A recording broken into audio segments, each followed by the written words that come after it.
On abbey shores where shadows play, the alley whispers night and day. In abomination, alley's grip, where fear and danger tightly knit. Oh, the alley breathes a tale untold of secrets dark and hearts grown cold.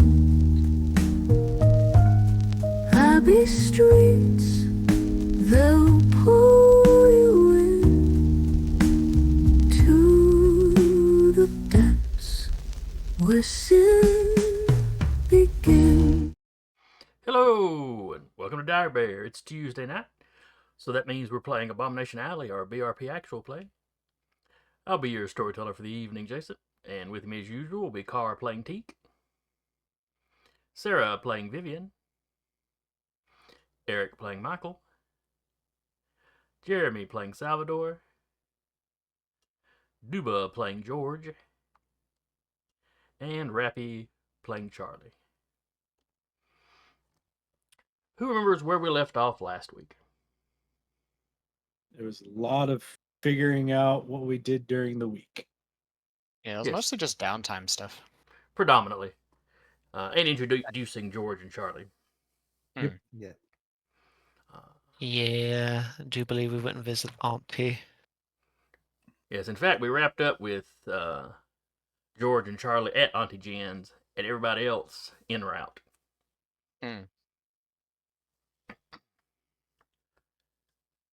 He pulling up with everybody he had to pick up in the Model T.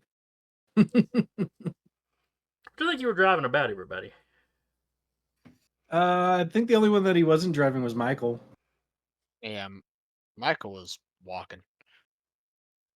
Yeah, V is gonna probably walk as well because Yeah. You people getting your Vehicles. steps in. It's just Salvador and Teak then. Well, Freddie. Well, Oh, not Freddie. Yeah, not Freddie. Is it Freddie? Leo. it's not Leo. Freddie, Leo. Sorry, that was last game. just picking up people from across the universe. What's that giant thing you're walking around in? No, that'll be the last season that we the last game we play of anything will be something Just the crossover episode. Yeah.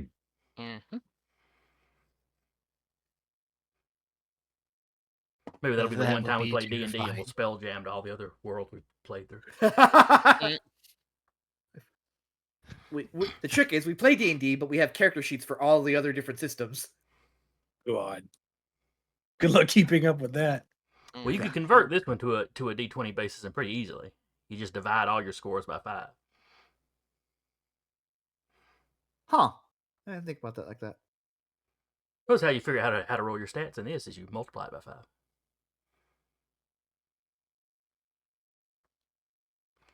I see. In fact, Pendragon, the Arthurian game Chaosium does, it's basically the BRP system, but they've done that conversion to use a D20 with it. It just means everything goes up by increments of 5% instead of the individual percentage. Mm. Yeah. Anyway, first hand. All right, so we're starting off. Everybody that drove to Auntie Jen's is there. The walkers will get there shortly thereafter. Just a Auntie Jen's housekeeper opens the door. Oh yes, Mr. Howdy. Salvador, please come in. You as well, Mr. Teak. Hey. Salvador enters. He just, And Leo would be dusts there. himself off. She'd invite Leo in.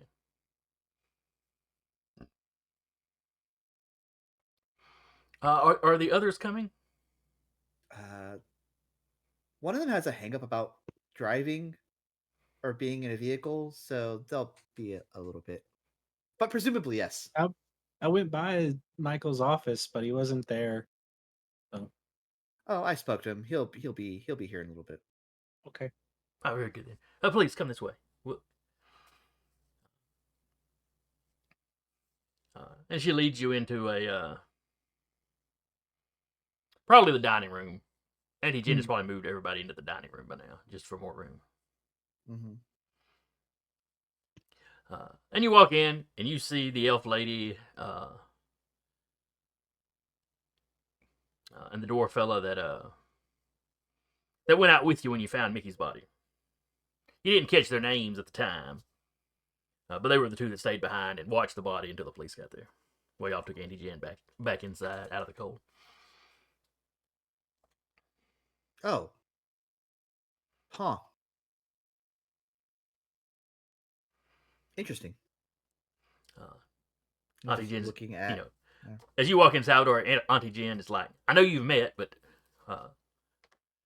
just as a refresher, George, this is Salvador. Salvador, this is George.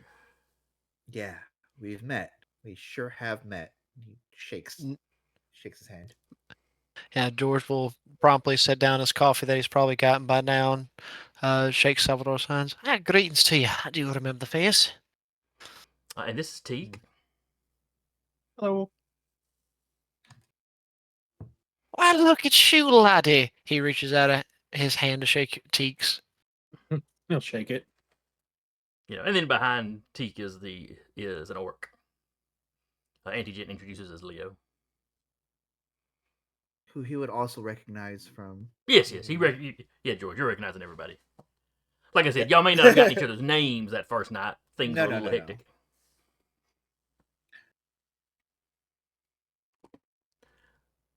George will be kind of fascinated at Teak for a moment. It's like, I remember a few of you back in the war.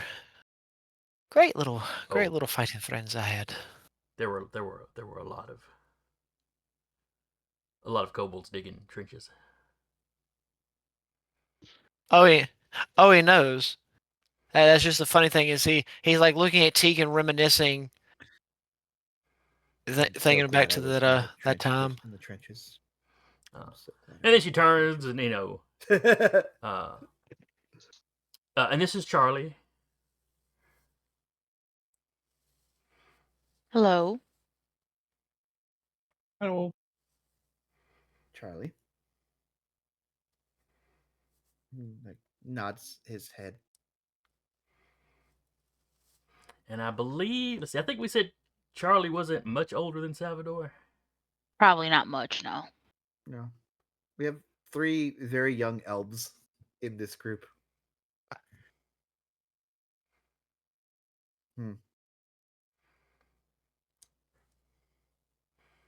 That's true, because Salvador was looked at as too young to go off to the war. But that's been a couple of years back now.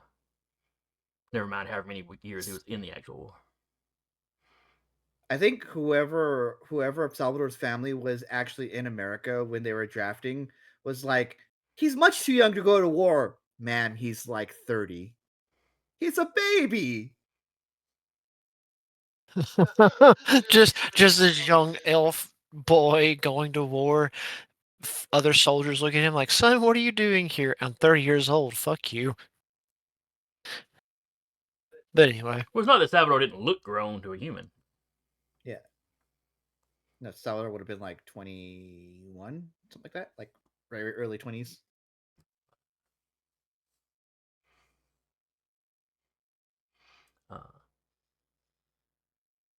But she feels greatly relieved that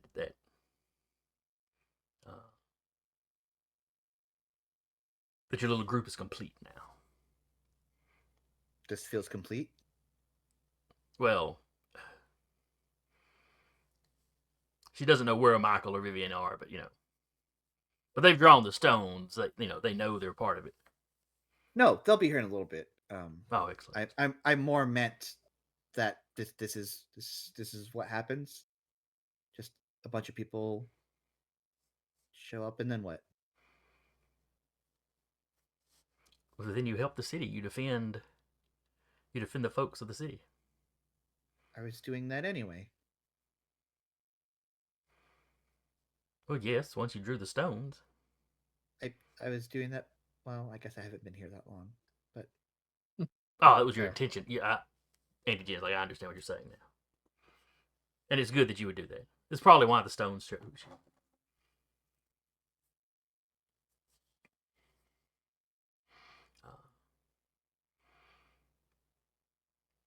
But she wanted to make sure that you got together, knew each other, and you could sort out some kind of way to stay in touch.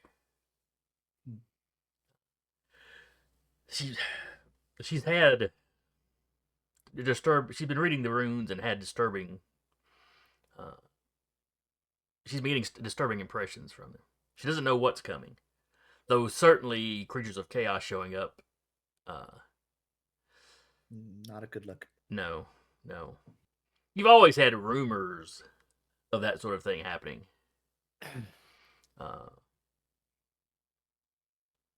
Much like you'll have, much like in the real world, you'd have rumors of, whatever supernatural something, haunted houses, all that kind of stuff. Mm-hmm. Strange folk. Some strange folk will fixate on chaos finding them. Like some people will fixate on the end of the world sort of stuff.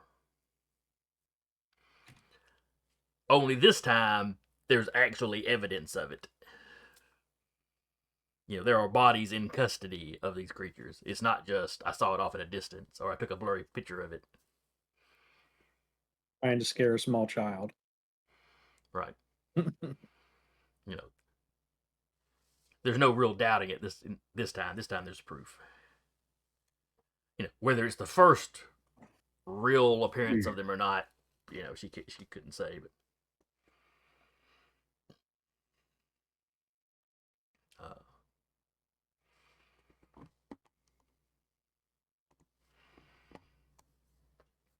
but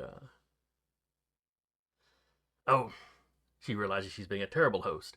Can I get you something to drink or something to eat? Tea, the old way. Just water, please. And then she turns to the housekeeper. The housekeeper scurries off to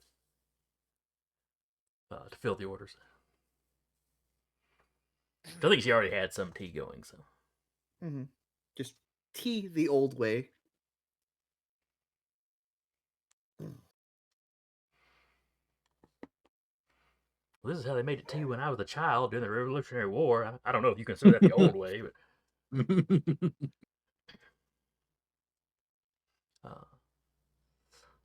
So y'all are sitting around, slightly awkwardly sipping your tea.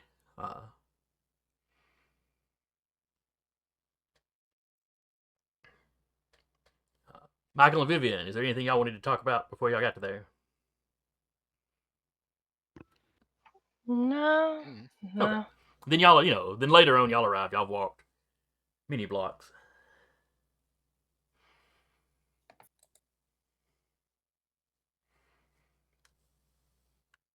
He just knocks on the door. The housekeeper Sal- opens the door. Oh, I thought if the housekeeper was getting tea or something, then Oh, Salvador would have been- y'all been sitting there sipping y'all's tea for a while by the time they get Okay, here. fair enough. Yeah. Housekeeper answered, Mr. Anderson, Miss Vivian, please come in. Everyone else is already in the dining room.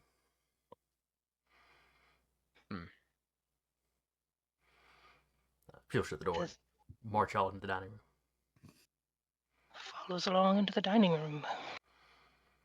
You see all the guys. You recognize the dwarf and the elf that were also there New Year's Eve. Auntie Jen introduces them. The dwarf is George Stone. The elf is Charlie O'Brien. Charlie and George, you're told this is Michael Anderson and Vivian. Just shakes both their hands. Yeah. Vivian's Pleasure the to elf, meet you. Michael's the human. Pleasure. Greetings to you. Pleasure to meet you. Hello. Good to see you guys again. I should have put some Hopefully. money on that. It was you all that were the rest of the runes. Well, hopefully this meeting doesn't involve any more dead bodies.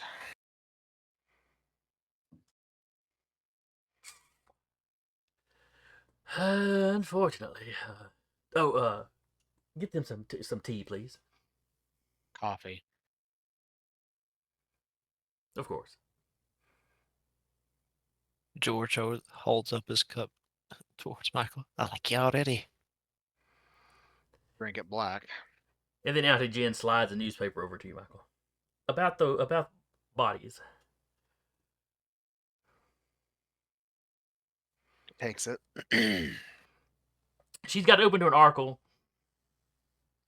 And this is like the afternoon edition of the paper. So it looks like this may have happened just early enough they were able to go to press with a little blurb about it. Mm-hmm. But apparently there's been a shootout between some orcs and some dwarves. Why am I not surprised? The paper speculates they may be part of organized crime.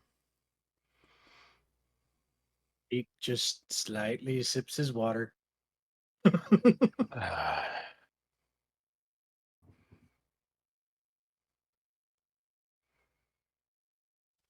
good. And you have us here. Why? I wanted to make sure that you had all met, that you, I don't know, exchanged numbers, addresses, however y'all plan on keeping in touch.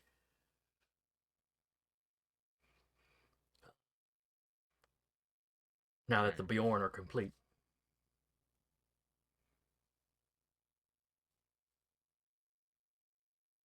I know this must be strange for you, this being a strange folk tradition.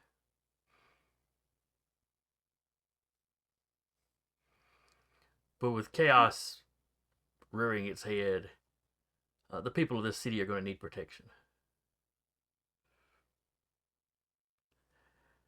And human police forces have never been great at looking after the strange folk, nor dealing with the sort of issues that can crop up in a strange folk population.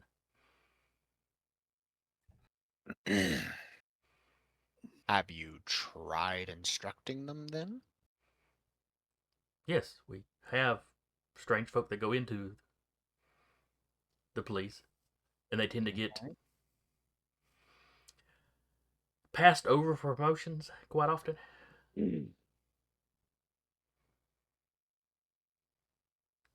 So your play is what exactly?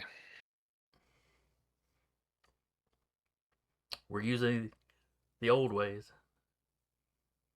The runes picked a group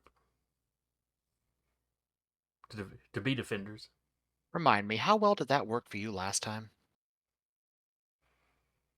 Mickey and his group defended the city for quite some time. How many police officers in that same period of time died in the line of duty? Do you take that tone with the police chief? When Honestly, I need he to. probably does.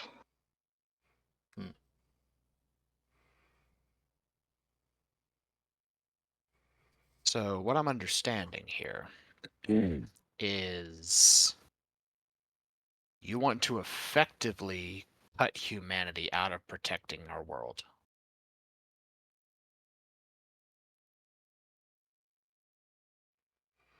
What are you talking about? You're human. You're involved. Yeah. What about the rest of us? When we can convince humanity to pay attention to us, we'll be happy to instruct them. So until then, you're not going to bother? We're trying on a rather constant basis.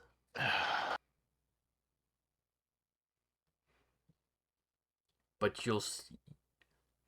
if strange folks show up trying to help with magic, we're still as likely as not to get lynched. That's not as big a problem in the larger cities, though it's still been known to happen. Would you like to know how many I've seen in my lifetime?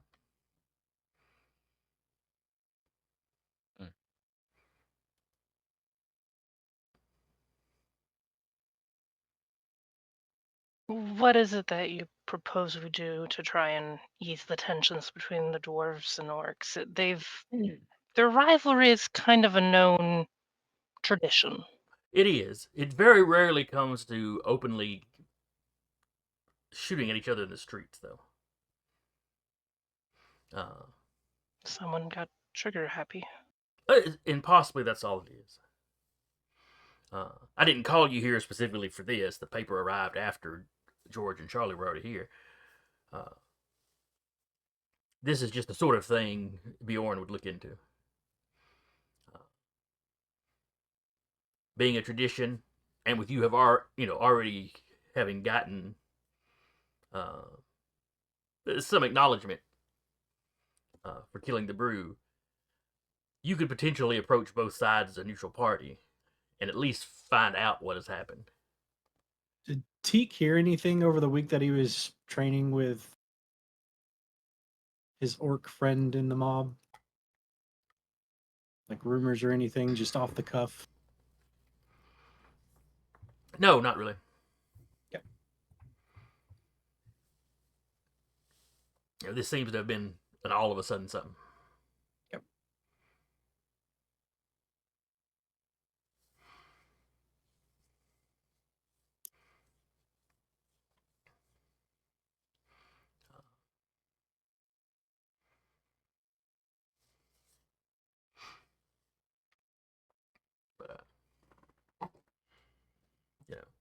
But she'll be happy to give you any help she can, but ultimately it is up to you as to how you go about defending the city.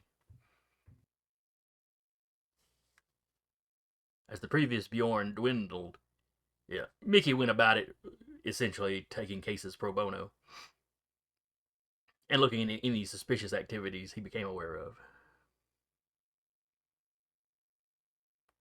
That, of course, became more and more dangerous as more of his group, aged out and retired or passed away.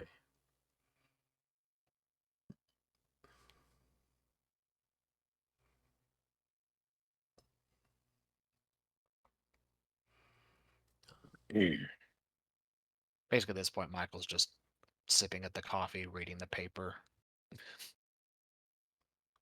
Pointedly, the paper is up, so he's basically cut himself off from everybody else. Well, as luck would have it, we have a representative from both sides of the species of them. We have nods at George. Leo? No, George and Leo. Yeah. I always forget that y'all can't see their names like I can. I have the thing up. I just didn't have it in the open window.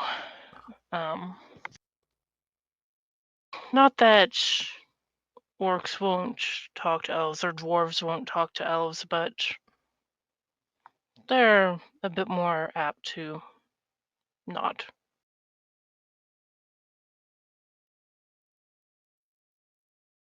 Auntie Janet just kind of nodded.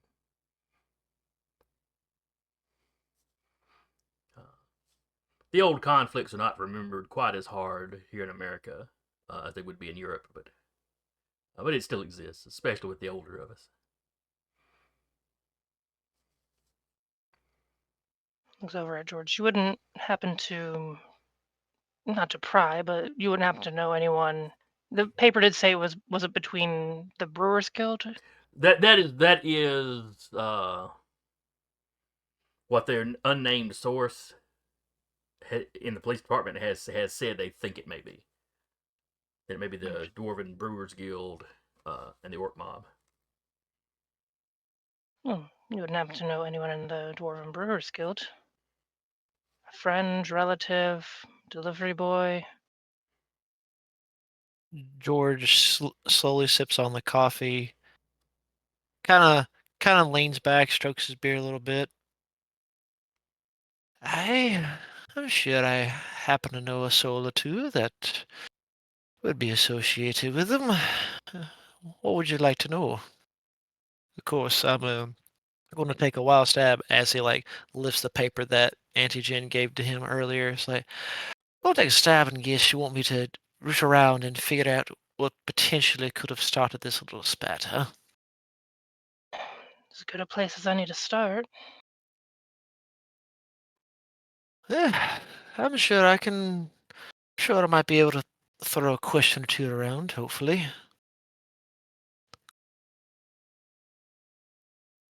Probably better received than one of us marching in there all aplomb and trying to ask questions.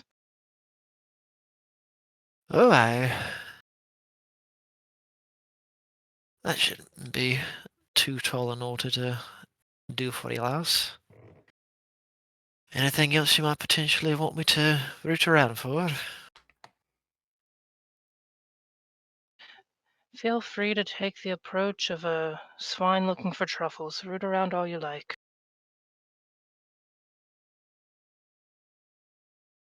Did that elf just call you a pig?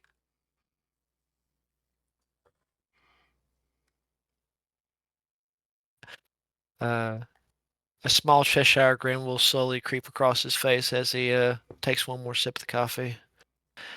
Hey, I do believe I can take that order for you. To kind of is squeamish about it, but is like, I have a few contacts I can talk to. If you feel comfortable reaching out to them, Oh, by yeah, all I means. have no problem with them. The paper just lowers slightly.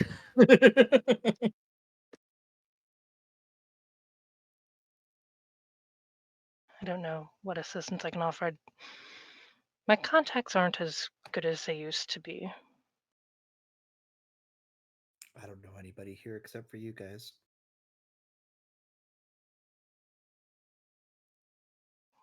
Need to find a place to take you. Why? No more people.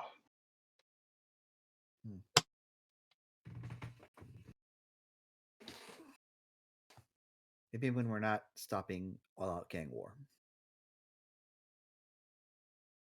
Oh, come on. A little socializing, a little whining and dining, a little trying to end bitter rivalries that have gone on for generations.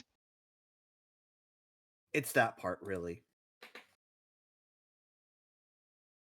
Hey, granted, we're not going to stop it anytime soon. Probably put the lid back on it for probably a time before it boils over again. Honestly, some things just never die. But then again, we know how to hold a grudge. Being long-lived will do that to you. I don't know. I found it's too much energy to hold a grudge. I think so too.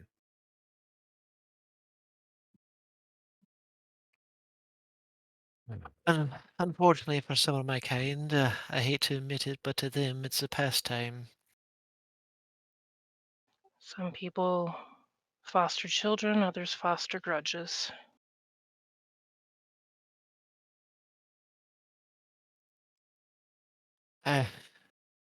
These days I just foster a farm and have a few livestock.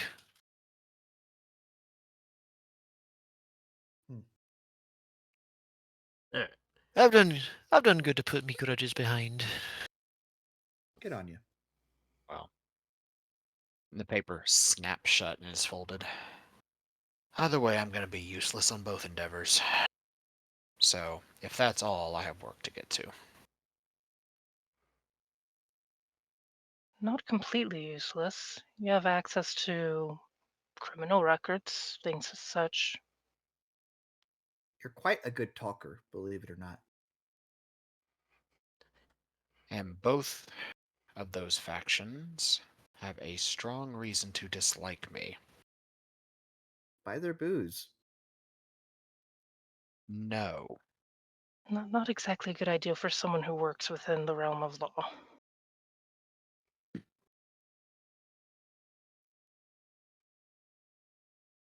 George, you're quite certain a lot of people that work within the realms of the law buy booze from probably both groups. Continue on. Just because some of the city is corrupt doesn't mean all of it has to be corrupt.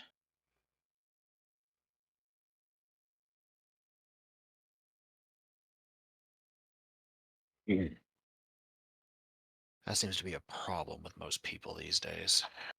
And you'll stand up and finish the coffee.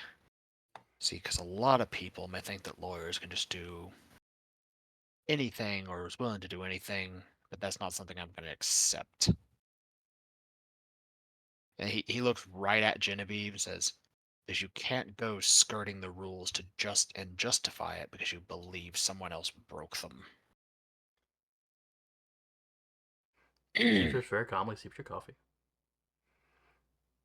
Then he just turns and leaves. It must be nice to live in a world where you think the system works. Where you think it works for everyone.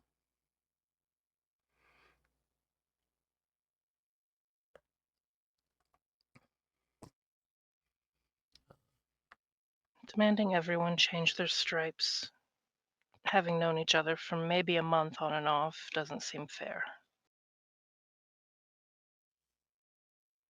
That doesn't mean he has to At the cop s- such an attitude. At the same I time, respect staying looking out your down at beliefs, us, but and at the same time, looking at us from an ivory tower.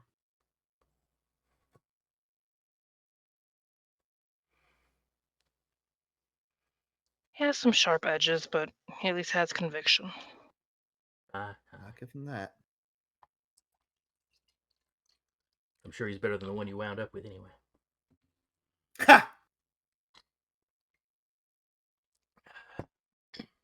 That sounds like a story I Damn. need to hear later. Where's the coal? Are you just going to drag her across it? That Vivian sounds just like a kind story of I need to that hear was later. Auntie Jen said that with some sympathy. Yeah, the sympathy of the old lady that's like, you should have gone to college. You should have married that nice lawyer man. she probably does have some education, as much as a woman in the 20s can have. Mm-hmm. Also, classically trained musician. Should have married that nice doctor man. Not all of us have the luxury of choice. Some of us have things expected of us, including people that come from families where things are expected from you, and then never mind. No, continue. Auntie Jen You're just sort of pats you on you're the preaching shoulder. to the choir. Why do you Rich think I'm in families aren't the America? only ones that expect things from people. I'm sure it spans both good and bad.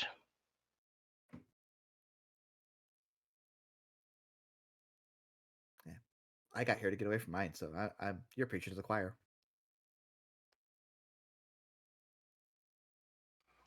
Let's hope well, if we meet mine, I doubt they have much to say to me anyways. Well, what time of the day is it? I'm trying to remember. I know I think it it had been in the evening. Was it the evening? Yeah, because for the meeting to take place with everyone, it was the afternoon, evening. That's fair. That's fair. I will say it's about 3 in the afternoon. Is it too late to go looking over at Teak and George making calls, or would you like to wait till tomorrow, or Probably better if I visit them. alone? Yeah, that'll be fine. Are you Okay. sure? These are dangerous people. Kind of gives I mean- Salvador a look. You remember him back at the meatpacking plant? I think he can handle himself.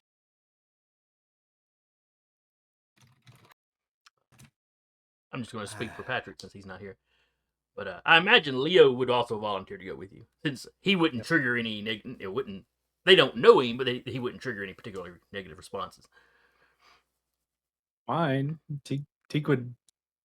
I mean, if he wants to go, Teak's not going to say no, but Teak knows them. Yeah, but we don't know that. Yeah, exactly. And that's why Teak is skirting the line. If You're you're comfortable, I trust you. Yeah, Leo won't. I'm push me. fine. all right.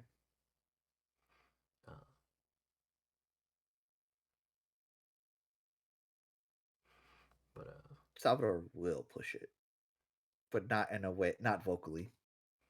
I won't say no if anyone wants to go with me. I mean, Salvador's just gonna hide in the trunk. Yep. Oh my lord. No, hits a he'll- bump. he'll- It's like Tink hits a bump. Comes You out see him the go cuts. up and then back down. I He just got this. appears, appears in the rearview mirror and then comes back down. What? Reminds me I'll of go- past I'll- stories I've heard before. Well, here, I'll go with you, and you can go in and do all the talking yourself. I just want to, make sure we're not harassed. You're fine, Mike. I mean, yeah. If that's what you want to do. Yes, everyone here has to leave and come back safe. All right, so Tika and Salvador are going to load up to go talk to Mhm. the orcs. Mhm. George, are you going to take anybody with you to talk to the Brewers Guild? I mean, he feels confident he should be fine. As a member, you should. I mean, he ain't going to admit that at all. He's going to continue to play the card of like, yeah, I got some family there. I can ask. Mhm. And Yeah, should we George see- would just George would just say that he'd go on his own and check in with his contact at the Brewers Guild. And then we could meet up in the morning, perhaps. Hey, shouldn't be a problem. Is there like somewhere central aside from my Auntie Jen's house that could be used as a meetup place? I feel like Auntie Jen wants us to meet here. Yeah, No, that's what I'm saying. She wanted you to exchange information so y'all keep in contact with each other. We don't have phones. Okay, Somebody in addresses your and apartment stuff. building probably does, though. Miss. That's fair. The landlady. does, Landlady. probably. Yeah. Miss He would Penrose. probably just go to the mechanic shop. Charlie Uh, works at a and- hospital, so Salvador will give the number to the landlady. I mean, if you need me, he writes it down. Contact me here. Closest you're getting to a phone number from me. Maybe if give the number to the apartment building, considering the area it probably has some kind of concierge service of some kind. Or more likely. Or at least like a message service. Yeah. Because those are also things that you can sign up for. Where, you don't necessarily have a number, but they can call the message service and leave you a message, and then you can call the message service and check your messages periodically. I think those existed at Very at least the complicated 70s. voicemail. Kind of. But they existed at least into the 70s. But is there like a central, neutral kind of restaurant or something? Let's see. Y'all could find a restaurant for sure. Is there a Waffle House? No, I believe I checked. The Waffle Houses are not around yet. Yeah, no, they're not around yet. Uh, I think they started in. They wouldn't even be this far north. Waffle Houses came into being after World War II, anyway. okay. Like A lot of shortly things after came into World being. War II, actually. Yeah, but they're all in the south. They're not going to be this clear north. Toddle House, however, is a No. thing, which is the is a previous. pale- It's a pale comparison, but is the original Waffle House. I've never heard of it until like a couple years ago when The they put one up precursor in this to town. okay, so da-da-da-da-da-da-da.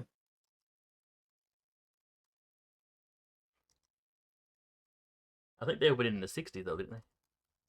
Precursor to Toddle House was started in the late 1920s by J.C. Stedman, a lumberman from Houston, Texas.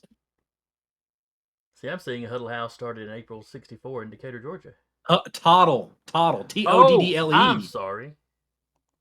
I'm sorry. Toddle, yes. I'm double checking my thing, but I think yeah. So Waffle House was 1947. Toddle House was 1920s.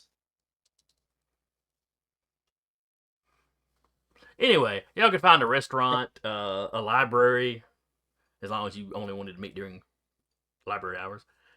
And keep quiet. Mm-hmm. There's always the option of Restaurant renting might a be space better. if you wanted to rent an office. I mean, you know of one office that's definitely open for rent now. The door's a little messed up. I mean, we could see about doing that maybe after this mission. And excuse me, I was wrong. They put 1920s, but it actually opened in 1932. So my fault. They're not quite open. They're close. They're getting there. We could get it on the ground floor.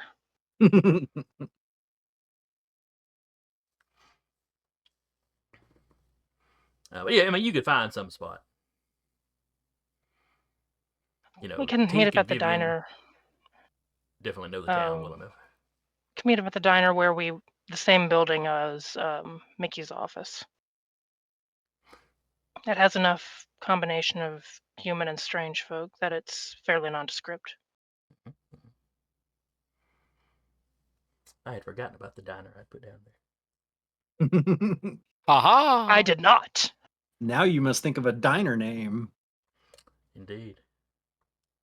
And like, who owns it? Because we're gonna give them hell.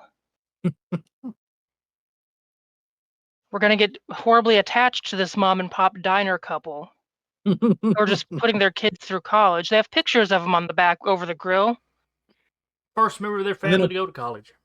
Yeah, and the building's gonna get bombed. And then a paradox event comes in and lands. No. Jesus Christ. The kid's name is Charlie. Oh my lord. Uh, It's a very strange Ah. sculpture you got sitting on top of the building. Oh god. all right. Charlie meet Charlie. All Um. right, so y'all are going to Salvador meet up will- at that diner. All right, sounds fine. I was gonna say Salvador would ask Teak if he could swing by his place before he goes to speak with the people he's gonna speak with. Sure. Goes to get his rifle, hides it in the back. Of course. Vivian will make sure to catch up to Michael and let him know what's going on. Okay.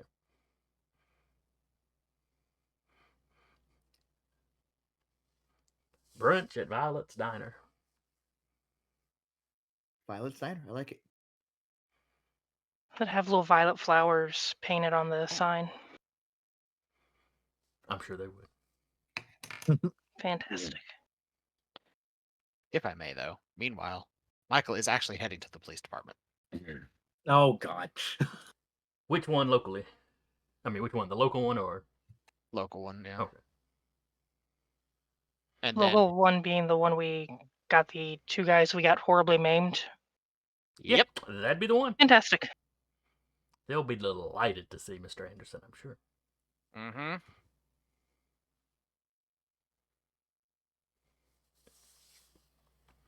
All right.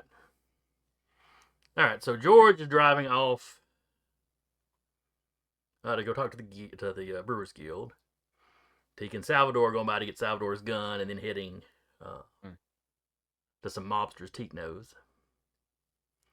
Vivian is catching up with Michael. Which you'd be out the door quick enough. You could probably catch up with him while he's walking to the. He'd probably still be inside. If I was a Byronic lawyer, where would I go? We'll say Leo's just going home. What is Charlie doing? Depending on the time. It's 3 PM. This was her off day, right? I don't remember, but we can say it was. Just saying, It like, is if now. it, Yeah. I I'm think it was. about to say, We said if it you had been wasn't- busy up to this point. Yeah. Yeah. And this was Probably Friday, had- you got off. probably to go run errands, whatever she needed to get done. Okay. Run to the laundromat. Mm-hmm. I don't know how many apartments had individual washing machines back then.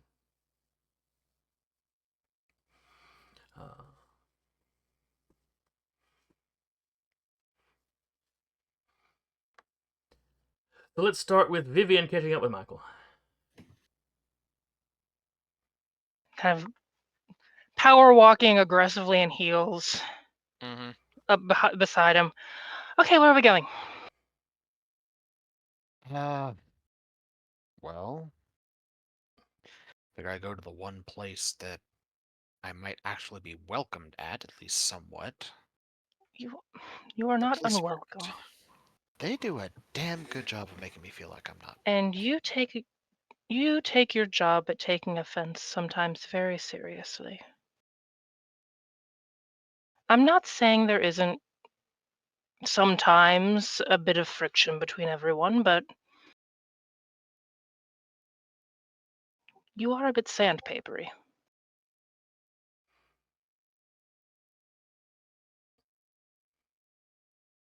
Sometimes that puts a shine on people, but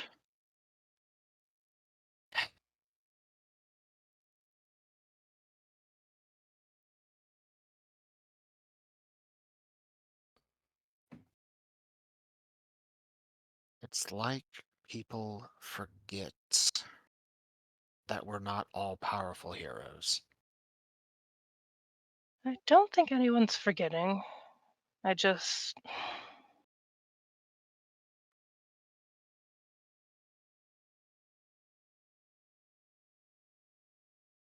Several people have. Several people are also more prone to bending the law, reading a different interpretation of it. Much to my chagrin. Going and talking to people like Teak is doing and George is doing isn't anything against the law. No, it's not. But in the week or two that this whole thing has come about,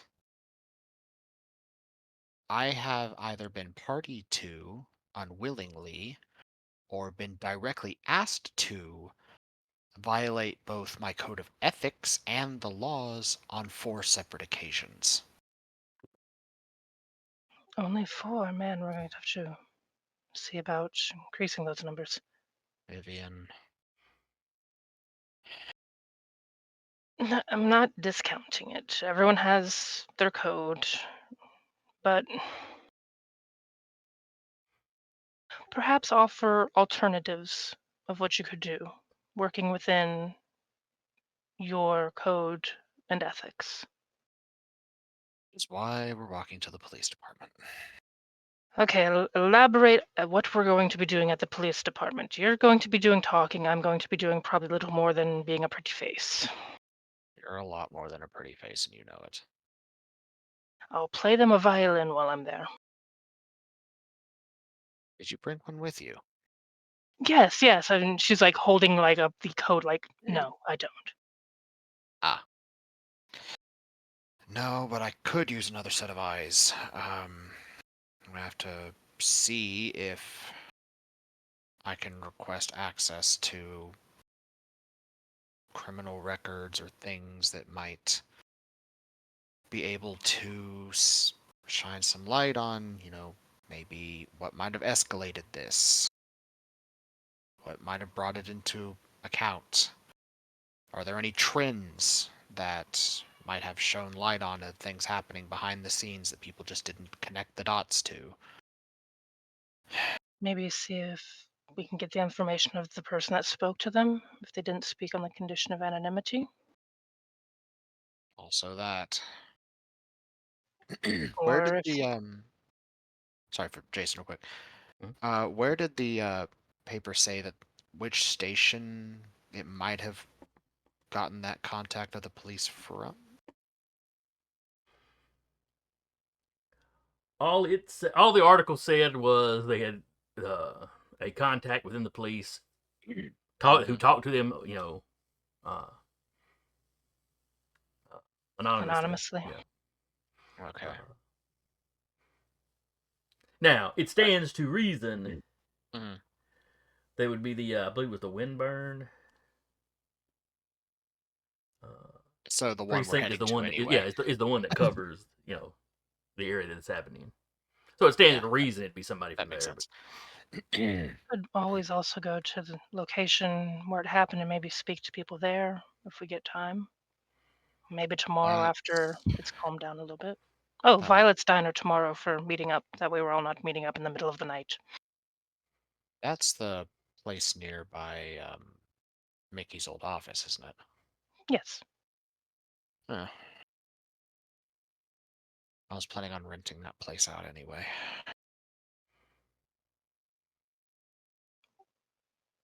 Coincidences abound. Lead on. Well, we need some place to meet up other than at her house. Or your office, or Teak's Mechanics. Something centralized. Some we can place where it's eventually- just us. And I we can- don't want a lot of people traipsing around in my office, especially while I need to work. We can get a discount at the diner. That's at the bottom floor. I do like food. Walk, walk, walk, walk, walk, walk, walk. All right, so Yeah. let's jump to George. Yes, sir. I'm a beer beat. So I'm Hello? guessing that you're Yes? going to be driving back to talk to Mason Wolf again. Yeah, probably. Since that is his like primary person he talks to all the time. Uh, not that he's the only person you know in the guild or anything, but yeah.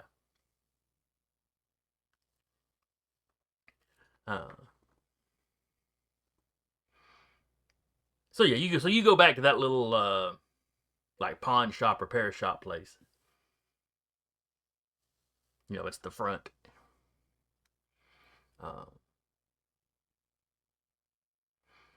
You walk in, you know, the little bell rings on the door. You see the dwarf behind the counter. You know, the same guy that was there this morning.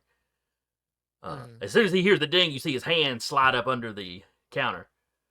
But then he sees who it is.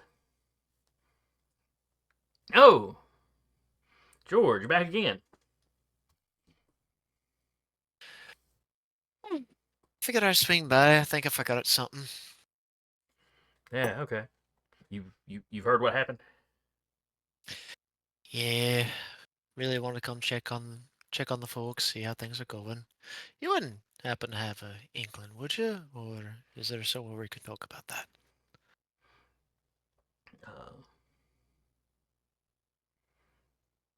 I know.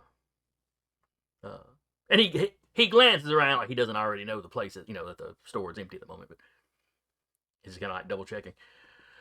I don't know. They found a couple of the boys pretty bad, tore up, dead.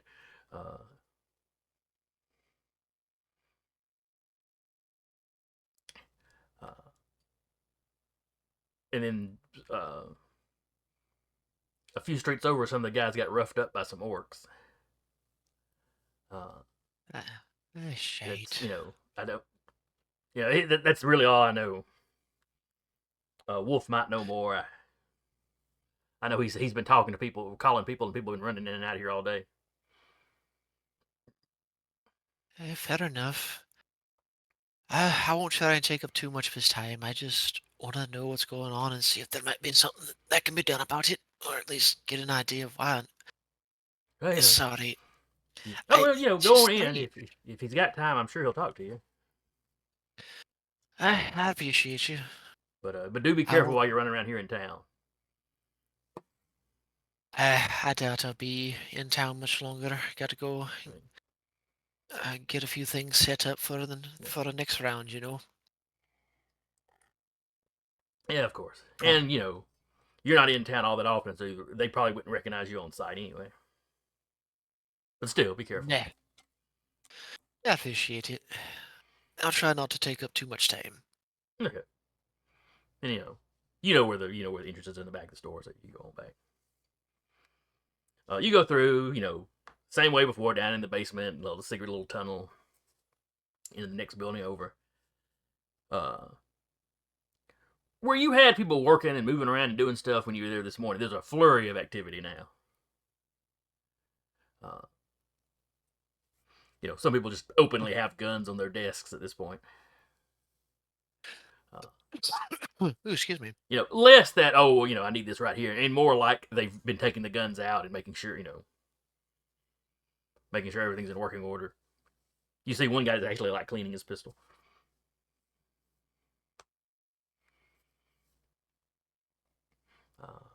A look of worry is probably slowly starting to build up on George's face. Like, shite, we don't really need this right now. It's been a few years. It's been a good 3 or 4 years since there was a big dust up. You'll always have somebody gets roughed up in an alley, or somebody's shipment gets busted up or stolen. It's not that there's been complete peace the last few years, but it hadn't been real bad.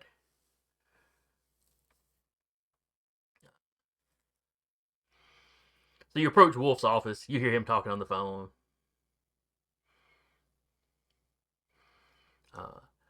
From the tone of his voice, he's probably speaking to somebody higher up than him. He doesn't say yes, sir, to a lot of other people. Oh, I believe it. But and then you hear him hang up. At that point, George will just kind of like do a good firm knock. What is it? Come in. Oh, Hey. George. Please tell me you haven't Right. brought me any more of that crap. What was it? What was it that you made for him? Was it an ale? No, it was a shot at mead, but anyway, that's not why I'm here. I was just a bit concerned, and he'll like pull out of his shirt or like jacket, and, like pull out the paper. It's like, what happened? What happened, Oh. Mason? Oh, you just heard.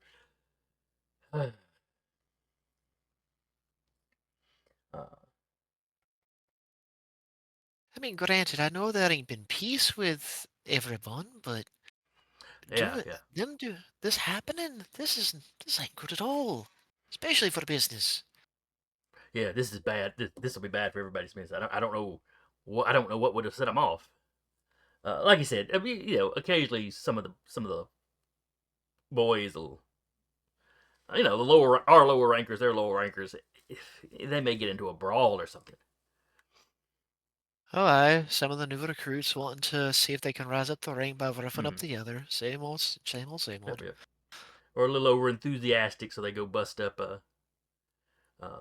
shipment or find out where they're storing their stuff. That's typical business though. But some of the boys found Tom, Charles, and Tilly, or what was left of them, in an alleyway. Wait, do you mean by left of them? Well, most of Surely you Tilly's don't head was mean. gone. Uh, uh, Best guess one of the boys had was it looked like a shotgun at close range. But the other two looked cut up, kind of hacked up. Oof. Uh, I know a shotgun can do some damage. I've had my fair share of use of it. But oof, I hate that for them all. Remind me, I'll try to send flowers to their family. oh, But still, this is should we close caskets bloody for all of them? ridiculous. Yeah, and Right. we sent some folks out to try to figure out what's going on. Uh, uh, Sammy and Carl, uh, they were going around. They were asking around, and they got jumped by some orcs. Now they're okay. They're just beat up. Oh, good, good. We don't need any more dead from this. But they said the orcs were mad about something, but they both got concussions, so they don't remember exactly what was said. At this point, like George is scratching his beard, like kind of looking up, like, what in the sort in hell to be upset about unless we just ruined the best shipment they had of all time? I can understand that. Or I haven't heard where anybody's been up to anything like that. right. So I mean, it's orcs. basically, It's orcs. Maybe they simply got bored. they Got can be tired. like Got that. tired of killing each other. Decided to come after us. When the bloodlust takes over every now and then, they just can't help it, I'm sure. But still, that's no Exactly. excuse. Shouldn't be allowed in cities at all. I remember they tried to treat all strange folk evenly, equally, even though some of us don't believe the same. Yeah. But regardless, so okay.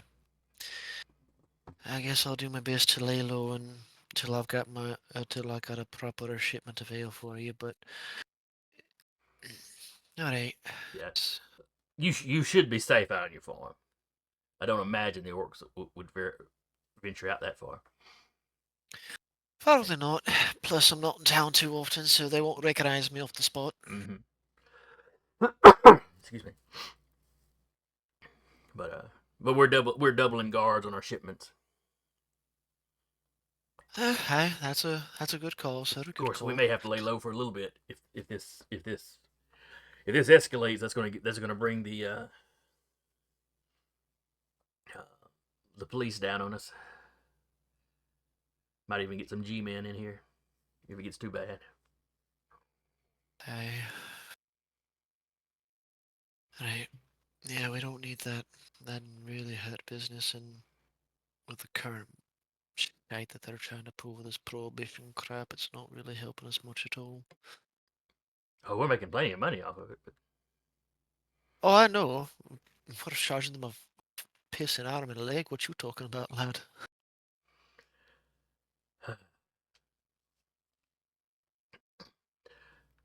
So, at that point, he gets down some whiskey and pours up. He pours himself up a glass and then kind of, gestures to another glass like he's asking you if you want some. If you don't mind, I'd be honored to have a glass with you. But he's like, but the bosses are on me to figure this out. Why? It's my job to figure this out. I'm really just an accountant. I just figure out shipments. Aye, but you've shown that you're someone capable and basically got more smarts than most folk, so they're gonna poke at you first. Mm-hmm. Oh, look at him. He does good work. Here, have some more work. Not the reward I would want. I don't think it's what any of us want, lad. He Too real. But chinks either fries. way.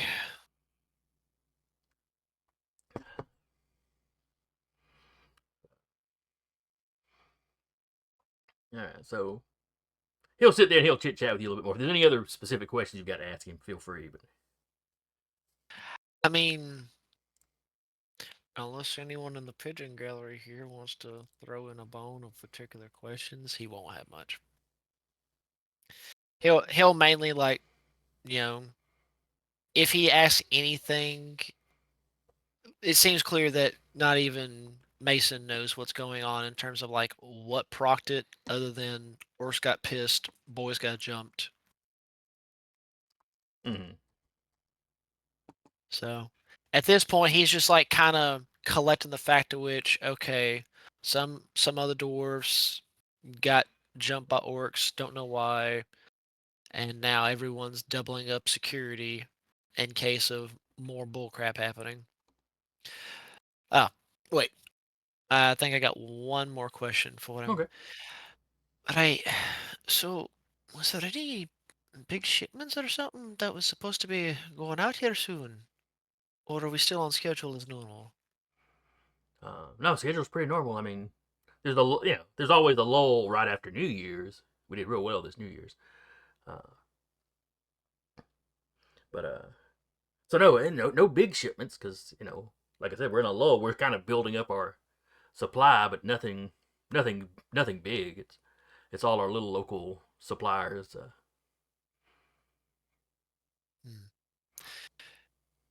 He'll like take the glass of whiskey and like just kind of roll it around, let it slosh a little bit, and sip on it. And hell, I hate to hear that this is happening. Uh, we don't need a gang war to start. No, no. But the guilds have survived them before. We'll survive this one. Most of us, anyway. Aye. He'll finish the glass and be like, all right, Mason, I didn't mean to take up a lot of your time. I just wanted to check in on things and see what's going on because, again, I had just taken a moment to relax and had caught the paper. And once I read that article, I was like, right, this ain't good at all. No, So no. I figured I'd come check in with you. It caught us by surprise. Well, thanks for coming by, George. Like I said, just keep your head down. Don't worry, it's what I do best. He takes the paper and like tucks it back in his jacket. But you be careful, Mason. I'd hate to lose you. Ah, well. Chances of them showing up here is pretty slim. And, he gestures out to all the guys, people running. And, we brought in some extra fellas to act as security. He looks back, he's like, I noticed. I hope you don't need all of them, but it never hurts to have a little extra protection. And about that time, his phone rings. He's like, oh. He kind of gestures like, like putting his hand up. I'll leave you to it. Shut the door behind you, please. He goes over and answers the phone. Mason. All right. Now let's cut over to Teak and Salvador. Ooh la la. So Teak would go to the person who instructed him with driving first. Okay. Did we ever give that fellow a name? Yes, but my brain is not working. I cannot remember what his name was. Was it Mullen? Yes, it was Mullen. No Mullen first name, sounds no correct. last name, just Mullen. Just Mullen. But like knowing how they operate, he's going to park like 2 blocks down in a parking area instead of like anywhere near where they are, and walk the rest of the way. Okay. Is Salvador staying with the Model Teak, or Up is to he Sal. going with Teak? It's up to Sal. He'll stay in the Model Teak. Okay. Teak All will right. So Teak walks Go down a along. couple blocks. and I assume he's where he always is, probably. Well, the two most likely places to find him is his garage.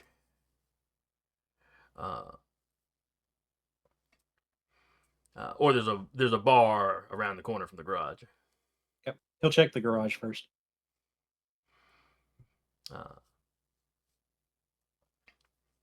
You stick your head in. You see a couple of other guys that work the garage. They reckon, oh, hey, Teak. Hey, have you seen Mullen Oh, anywhere? he's in the office. Okay. And he trots on up to the office, gives a good knock.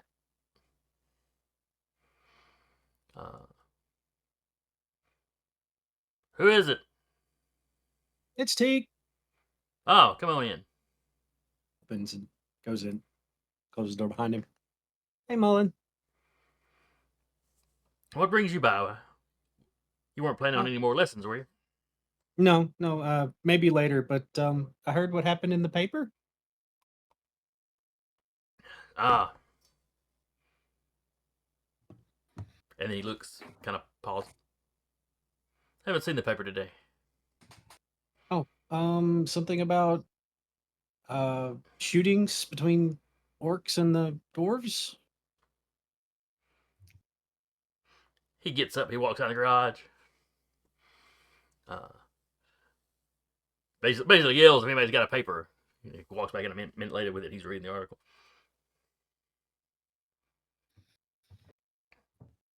He goes, this is the first I've heard of this. Of course, I ain't talking to nobody today. You know who might have some information I could grab?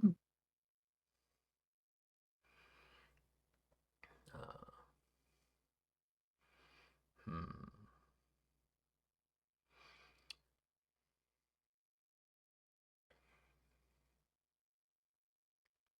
Maybe, well, there's a made man I'm buddies with. I could give him a call. Any information is better than none at this point. So he goes over, gets the phone off the desk. You hear him call somebody up, and he basically, he doesn't bring you up specifically, Mhm. at least not to begin with. But he's talking to the person on the other side of the phone. Hey, basically, hey, I just read the paper. What's going on? They did what? Yeah, obviously we got to hit them back. Yeah.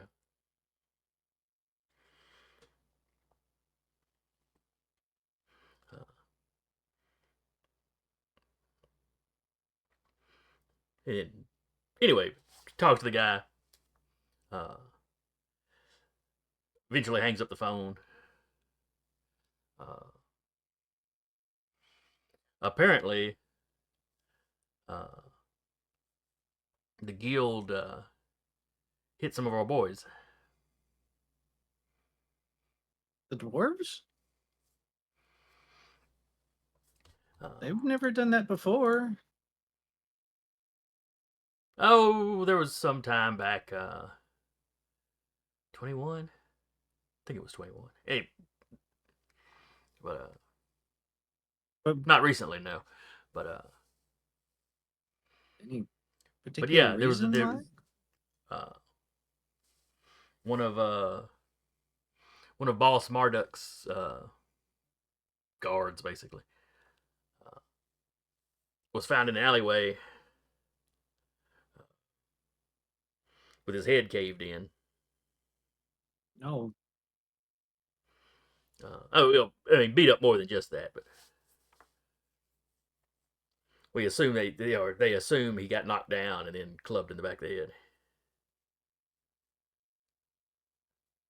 That's, And then right that's after they not found the body, great. they found some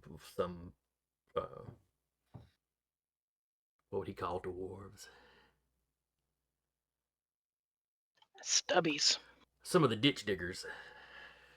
God, that sounds like a slur. Jesus. Is it worse than calling Teaks people sewer workers, though? No, it's Surrettes. they're all bad. I love it. It's great. I hate it. But anyway, yeah. So we I found hate some it of the when I ditch look- diggers poking around. They got aggressive, but there was more of us. So, but they got maybe they took a whooping, but they got away before before we could really get any before the people that found him could really get any answers out of him. Police came by at a bad time. So.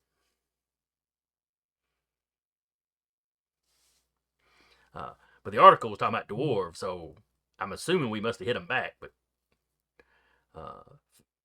fella I was talking to didn't know anything about that. As far as he knew, Boss Marduk was was planning some retaliation, but hadn't actually done it yet.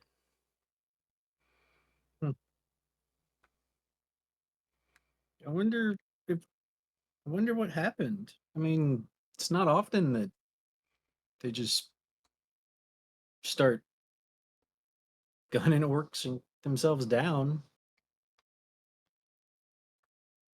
Right? Who knows? Maybe they're tired of competition.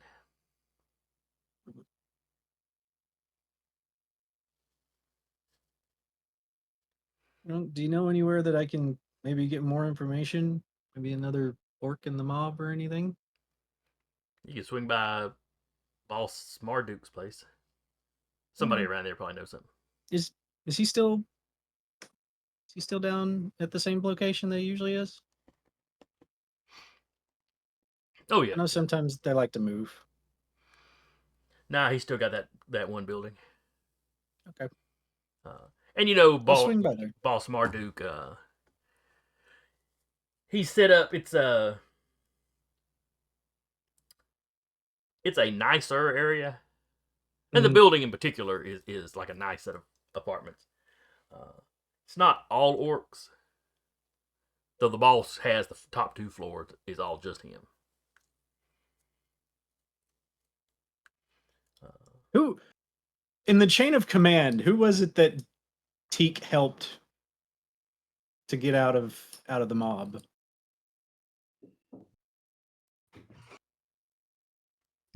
I don't know. Come up with a I name. assume it would have. Huh? Just come up with a name. Okay, I'll come up with a name later. That guy does not live in those apartments.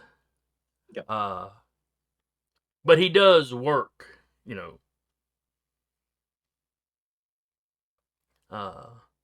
We'll say it's one of the accountants. Okay.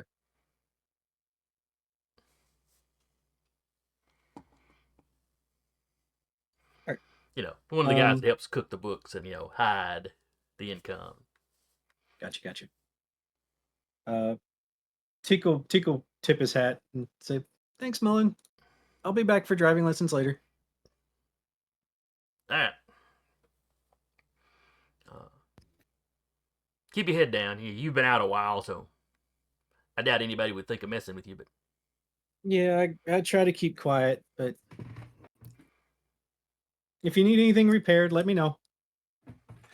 I know this is a garage, but he just might did get the whole. Hey, sometimes you might have more than you can handle. Get out of here. He gives this like chuckle and then he walks out the door. Goes back to Salvador.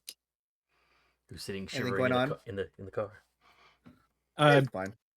Tico explained everything he just talked to, so he said, "I got one more stop." So this time he just drives up to the place.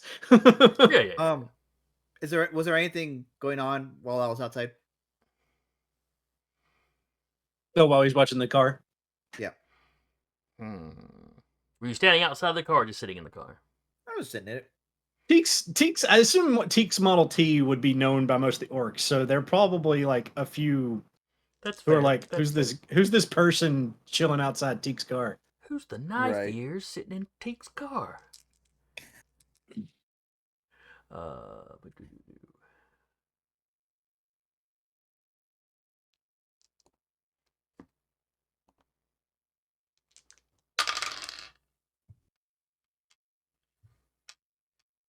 Give me a spot roll, Salvador. Yeah, sure. It's taste testing bacon, which is, I know, the worst job to have in the world. You're doing what My now? deepest sympathies. a May failure. you survive this tribulation. Wait, what was that? I didn't quite catch it. This taste testing bacon earlier, so I was like kind of like looking away. Are there any openings? No, not in this house. Sorry. No. Okay. That was a No. failure. Between you and all the pets that you posted that picture of earlier, there's probably plenty of. Between you and the doggo, There's not there's a probably lot. plenty of people willing to try bacon. A lot of Uh-huh. quality control going on. Yep.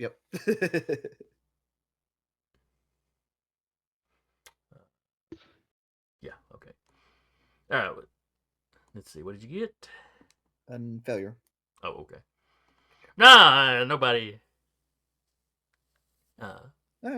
Nobody's paying you any attention. Teak, as you're walking back to the vehicle, Orc come walking down the street. Hey, little man. There's an elf sitting in your car. Do you know him? Yeah, I know him. Thanks for keeping an eye out. We just He's like noticed. holding a sap. He's just like one's sitting on the corner, leaned up against, watching the car. Just at the right angle that none of the mirrors are quite catching him. Yeah, He's a professional. But he's like, okay, if you know him. And then he gives a whistle, and that guy stops leaning and kind of trots to catch up with his buddy. Thank you, guys. I think as he walks in, as he gets to the car, he was like, "Who are those guys?" Oh, just a couple friends. Oh, He- okay. okay.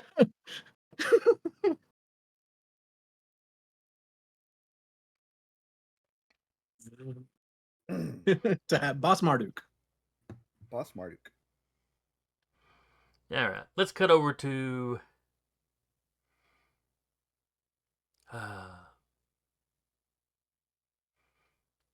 Let's see. Charlie was going about chores. Sorry. Yes. I was putting dinner away. Oh no, it's quite all right. It's quite all right. Real quick, Jason, do orcs follow human naming conventions or something else before I try and think of a name? Most of the strange folk use human names because they don't remember. The ones that first arrived didn't really remember their own. Got it. Thank you. But some of them, like Marduk, is not a commonly used name. Yeah. And it's probably his last name, maybe. Yeah, it is. It is.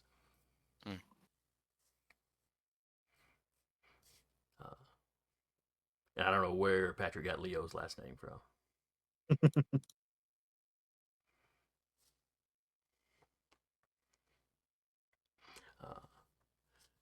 So yeah, Charlie, you're going about your chores, and you hear some people talking about the gang violence and this and that.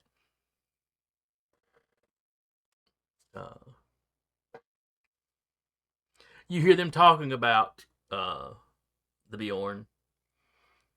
Lots of talk about there's still a lot of talk about the brew that were killed. A lot of people are worrying about that. Most folks probably didn't really believe in them anymore. I mean, obviously the strange folk came from somewhere, so maybe they did exist, but it's been 1,000 years. They were really just boogeyman stories. Mm-hmm.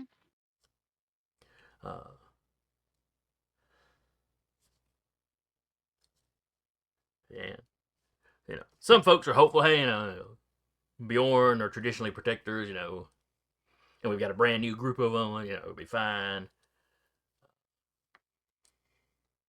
It will not be fine. It'll be fine-ish.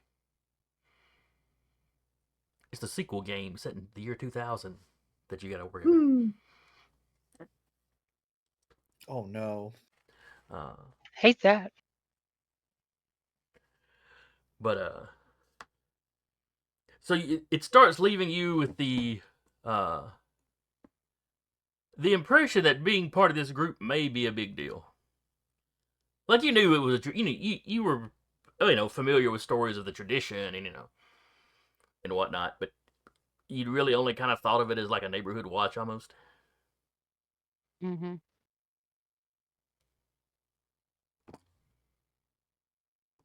Come to find out they do more than just watch in the neighborhood.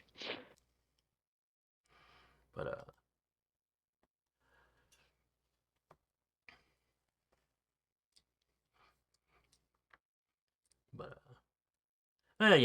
there's somebody you can go to when the human police didn't want to help out, or maybe you had a human beat cop that was shoot first, ask questions if he felt like it. So maybe something needed to happen to him on a rainy night, that sort of thing. Whatever it took to protect people.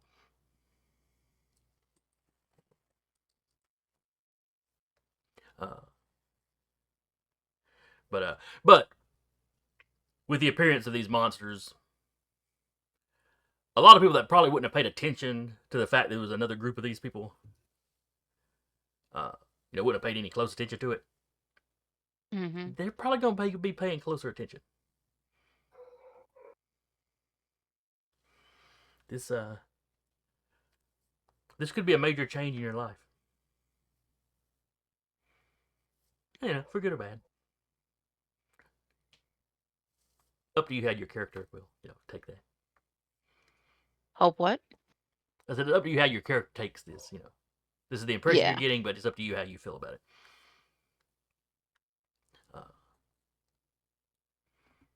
But you do get your chores done. So at least there's a little bit of normality today.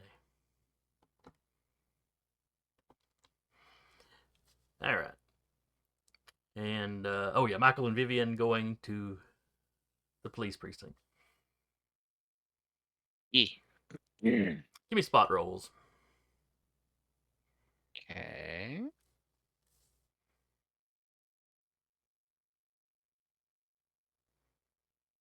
Once my character sheet's open, I will do that.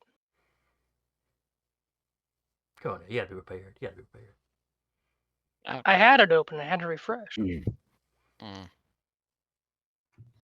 Eh.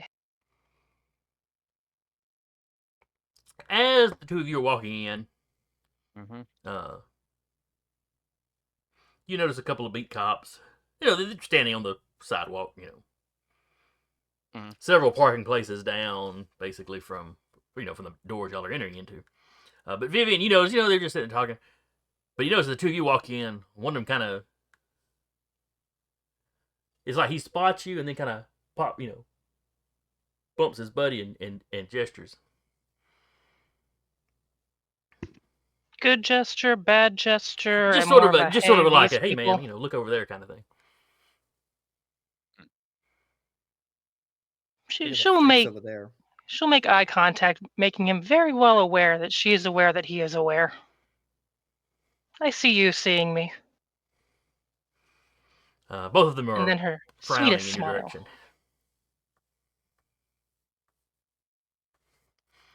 But yeah, then the two of you walk in.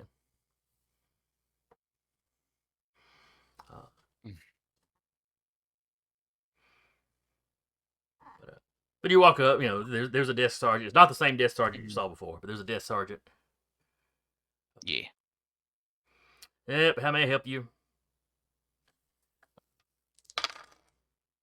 Okay. And he doesn't look like there's any particular recognition or anything. Mm-hmm. Yeah, she'll have Michael take the lead on this. Afternoon, Sergeant. Might I speak with the captain, please, if he is free?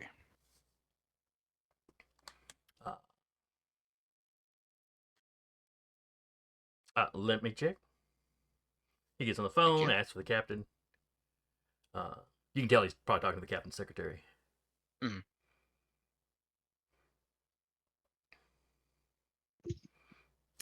Who's calling? Or who? Can I have your name, sir? Michael Anderson.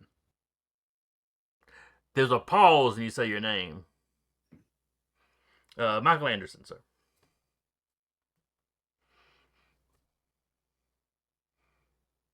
Can I insight that pause? Do what now? Sort of get the vibe. Yes, you may insight. Can I get in on that? Sure. Damn. Okay. Nah. Should have asked You to roll note listen that there with is a pause. Yeah. Clearly he recognized. That's all. Clearly he recognized the name, and there's a pause, but you don't get nothing else. But then you hear, yes, sir. Yeah, yes, sir. There he is. And he sort of glances a bit. Yeah, I would say so. Yes.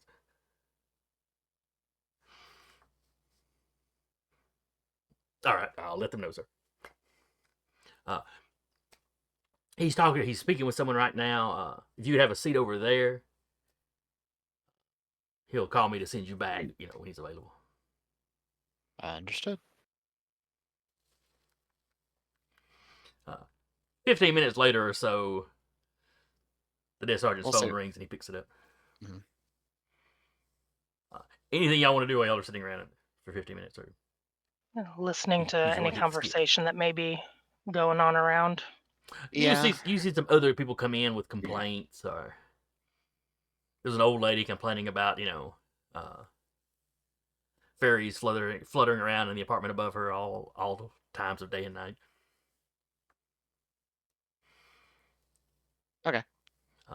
She's pretty sure they're getting in her little window flower box too.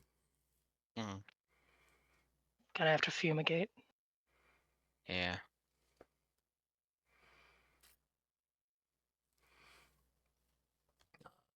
The desk sergeant treats her like this is somebody that comes and complains about stuff quite often. Hmm.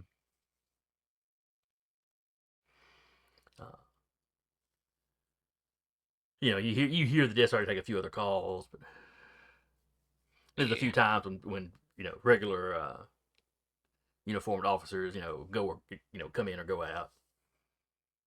It's Mhm. it's a bustling, busy little precinct. Yeah. I'll say Michael, for the most part, is just kind of watching people, like seeing how they move around.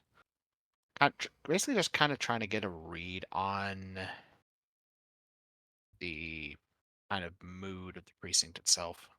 I'll give you an insight roll. Okay. Can I first try? I'm going to spend a PowerPoint and try to activate aura detection. Okay, you'll have to. I may look that up. Yeah.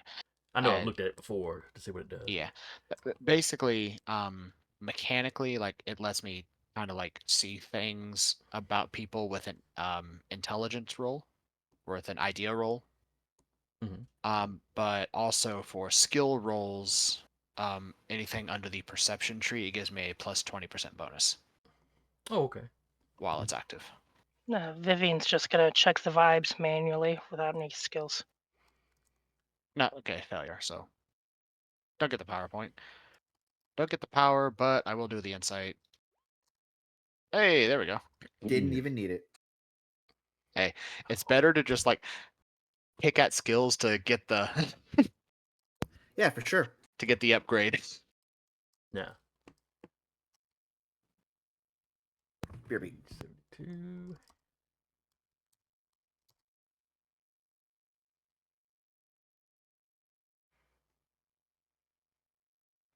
All right. That's where the power pulled up. Yeah, I don't have a button that lets me just like post it, but I can do I found the page. that. I made the mistake of searching for it in the magic book, which is not where it is. Yeah, no, it's in the main book.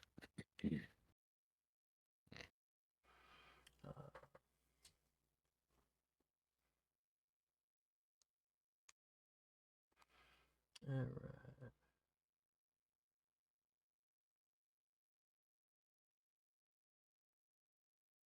But I did succeed on my insight roll. So Yes.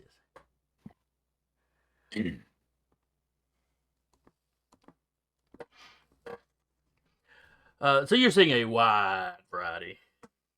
Mhm. The lady chewing the desk sergeant's ear off is very agitated. Mhm. Let's see. She's not especially healthy. Okay. But older lady. This is you've seen other older folks. Mhm. You'd be willing to bet she's probably got some chronic health issues that she's living with. Gotcha. Uh,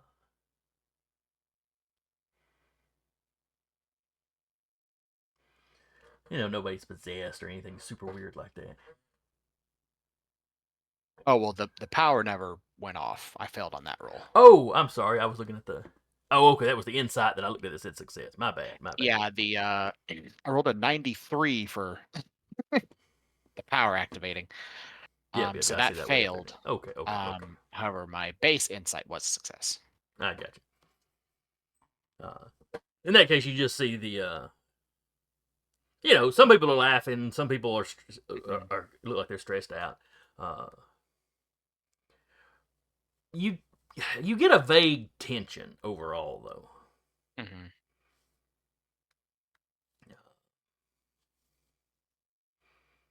And you're not sure what's causing it. Mm-hmm. You do notice a few people kind of giving you the stink eye. Just as they walk by, nobody's like necessarily sitting there just staring at you or anything. But Mm-hmm.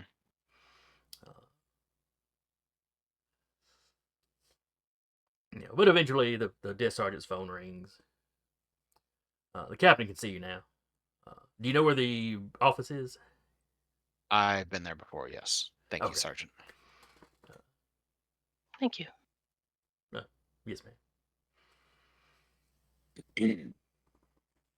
And he will head back to the office.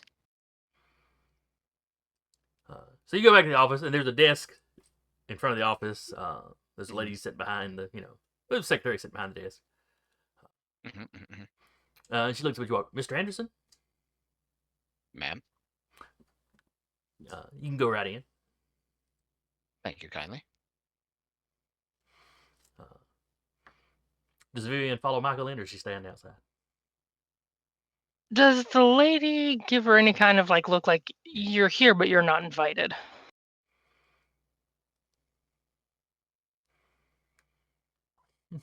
Not really, no. Okay.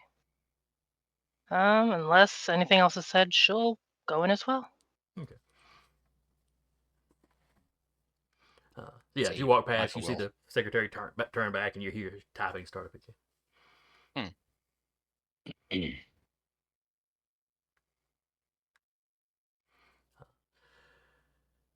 Hello again, Mr. Anderson. Captain. Please come and have a seat, ma'am. Captain? He takes a seat. Well, Are you here in official capacity this time, or yes and no. no? So it's your hobby again. Unfortunately.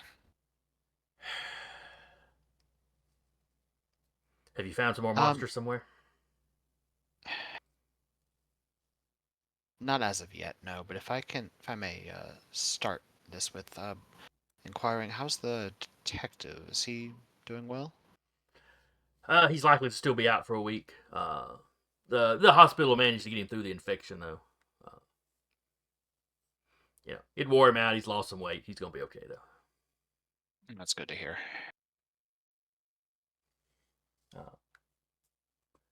Officer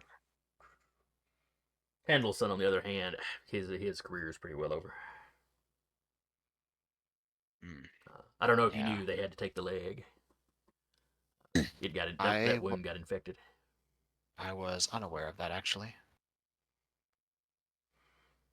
I visited him a few times.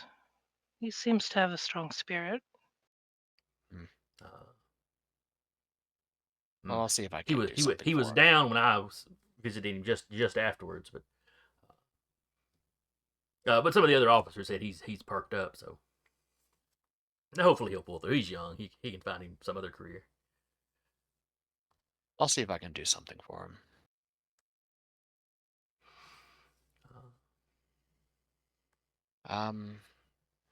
That said, I heard tell that there was some gang violence between the dwarves and the orcs in the paper today. Yeah, they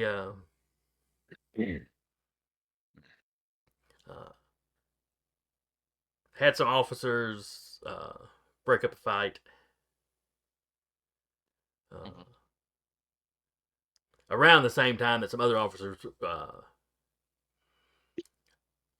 they saw some suspicious activity, checked down the alleyway and found a bunch of dwarves clustered around some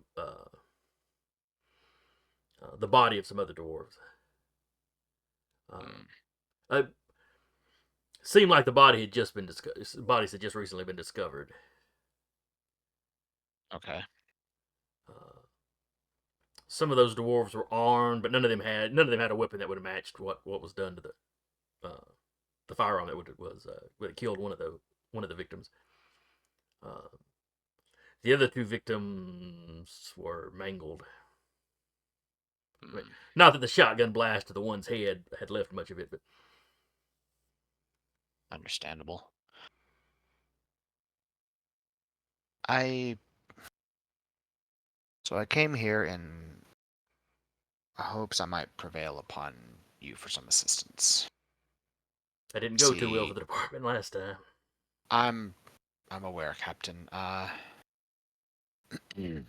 The same person of interest is levying that this group that I have found myself a part of needs to head up protecting the city. And I Well, yes, because the am, city certainly doesn't have any organizations designed to do that. which is why I'm here, Captain.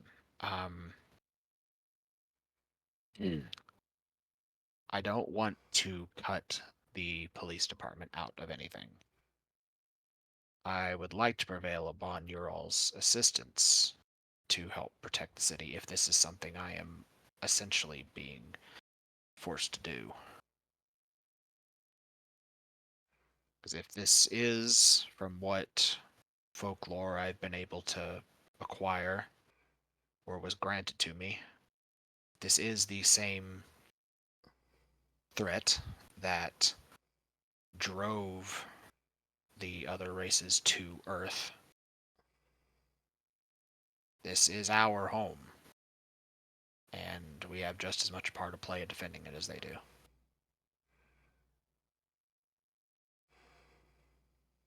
And so I was hoping.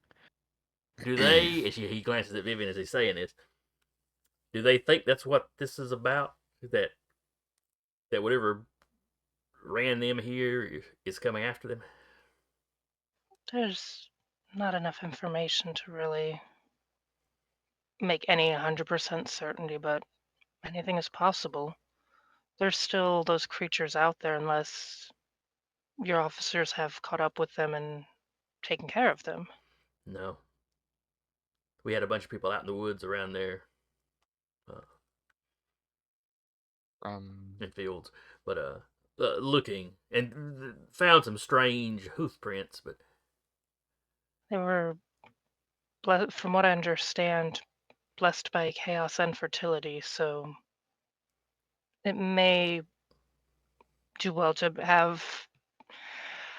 If your officers have any connection to speak to women that may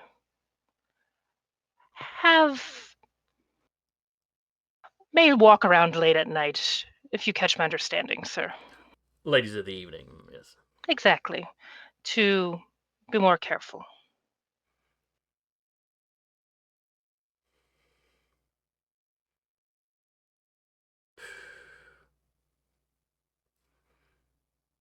All right, well, definitely keep our ears out for any strange reports or strange assaults. I mean, the news is out that those creatures were there. I mean, we have the bodies. Some of the lab guys are very excited about it, or were very excited about it, but, until the Fed showed up and took the bodies. Well, federal government. from what I saw of the circle that was there,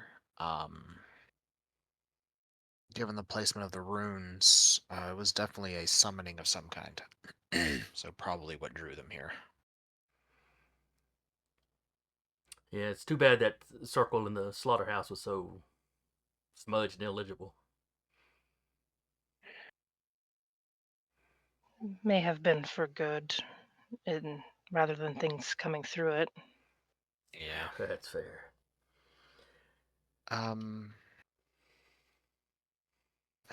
That being said, I was hoping if you had any resources available that would allow me to do any research into, you know, trends or past history of these two groups coming to blows in the past, maybe markers or things that could have driven both of these groups to escalate in some way, or perhaps a third party that is hoping to profit from the escalation of violence between both groups. Well, as far as a full history on the guild and the Orc Mob, the DA's office have access to that. I could let you, if you wanted to dig through individual officers' reports. I could, since you're in the DA's office, I could allow that. I would appreciate that. Or if there's anything else you might be able to assist with, because from what I understand, I think our group is trying to mediate to calm things down. I understand one member is going to the mob. Much good that's gonna do. And one is going to the dwarves. Might be able to officiate some third-party mediation there. But should things go south, we're only so few people. I understand that you took losses last time, and I am sympathetic to that. Did Teak say he was going to the mob? He did. I thought you said he was just going to contact people. He You just knew said some he people was you could going- talk to. Yeah, that's all I said. I never said Okay. anything about the mob. Everybody, I think, read between the lines, though. Yeah. Yeah. I mean, that's fine. But, I mean... Now you're just a liar, Michael. You're Well, putting he's words in assuming Teak's things, mouth. and we know what happens when you assume things. Yeah. Not that would be news to anybody that's dealt with Michael.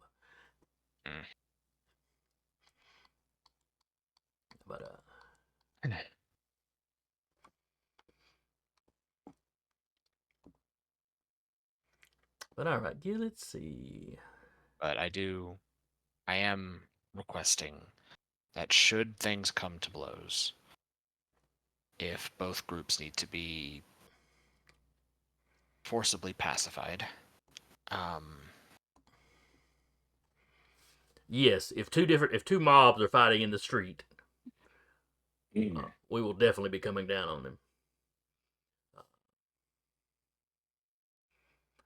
Obviously, any attempt that your friends make to calm things down will be something they're doing on their own. Well, I'd like nothing more than to bust both of these organizations wide open. We've been dealing with them for years. Given the history I have with the orcs, I'd love nothing more.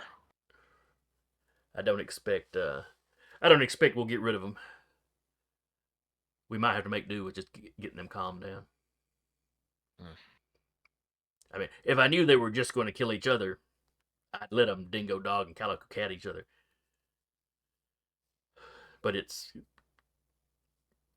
going to be civilians caught in the crossfire if it keeps getting violent. Indeed. Said that. Go ahead. So I know there's the resources in the DA's office. Is there... Paper made mention of some contact in the department that told them the information. Assuming they weren't just making that up. Yeah, whoever it is smart enough to keep their mouth shut. Because I specifically told nobody to talk to the press about this. Is there anyone that you think might have chosen to do so? Either way, to maybe get some payout or some favor with the press?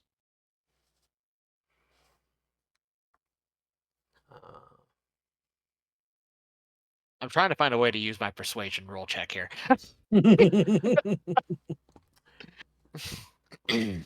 Actually, let's give a roll. Where's Eric? There's Eric.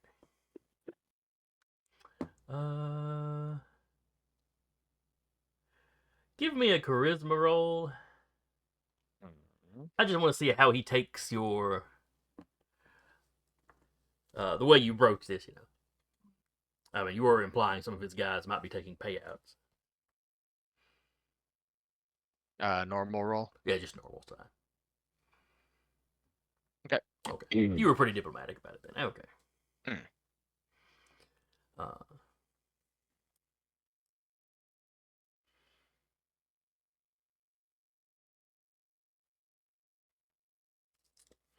but he's like, I better not find out anybody was taking money. I can almost I forgive if understand. they just believe in freedom of the press or something. Well, I would certainly hope that no one is. But you know my job, Captain. The kind of people I've had to put away. But I am familiar with the woman that wrote the article, Lucy Parker. Okay. She has certain feminine wiles that she might have very well simply been able to talk one of the younger guys into telling her something. Mm.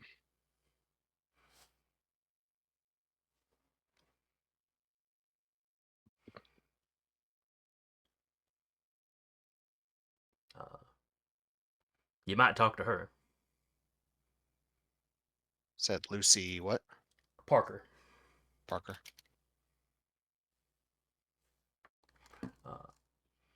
I doubt she'll give you the source, and that's probably not important to you anyway.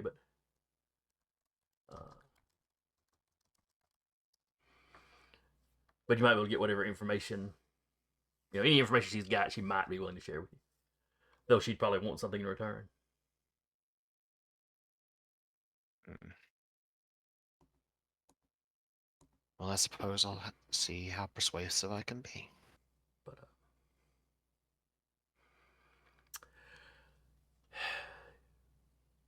and like I said, you can have free run of our records. Appreciate that. As DA technically, technically you're allowed anyway. Mhm. I would not be overly comfortable with you sharing, making copies of the files or anything and sharing with your friends. I can assure you that I will be making no copies of any files. Not excellent. But if I happen to remember every word that I read on it, Yeah. Just don't bring that up; it'll be fine. I appreciate that you came to me, that you want to keep the department in the loop. I appreciate this, Mhm. and I'd appreciate it if you continued to keep us in the loop. I will certainly do my best to. I'm not entirely comfortable with a group of civilians out doing this, but if you're not breaking the law, there's not really much I can do to stop you.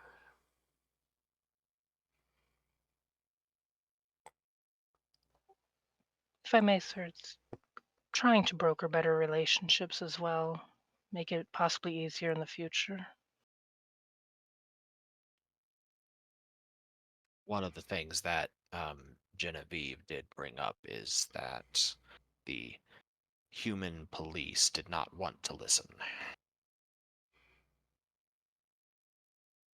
Oh yeah, So that's a typical complaint that we hear from strange folk because we don't want to do magic. well, that is the other reason, is having ties to our own group, which is apparently some importance to them. It could, as Vivian has said, foster better relations between the human facets of the police department as well as the strange folk in the city. Sometimes listening is its own magic. Sometimes people just want to know their voices are heard. And sometimes having those folks that are more attuned to the more supernatural side of things as points of contact could go a long way. Both of you give me insight rolls. Okay. Hey! Ruh-roh. And of course, remember to be checking anything you check. Yep. Oh, I mean, I'd already checked it previously, Yeah. but yeah. Double Um, check. as you start talking about that and his magic's coming up more, he kind of starts fiddling with something under his shirt. Hmm. Probably a cross of some kind, or crucifix. Mhm. Talk of magic is clearly making him somewhat uncomfortable. If she noticed that, she'll segue to something like, of course, good old-fashioned detective working is always appreciated. And we as humans have skills and talents that they don't. Quite right. May But, I inquire, sir?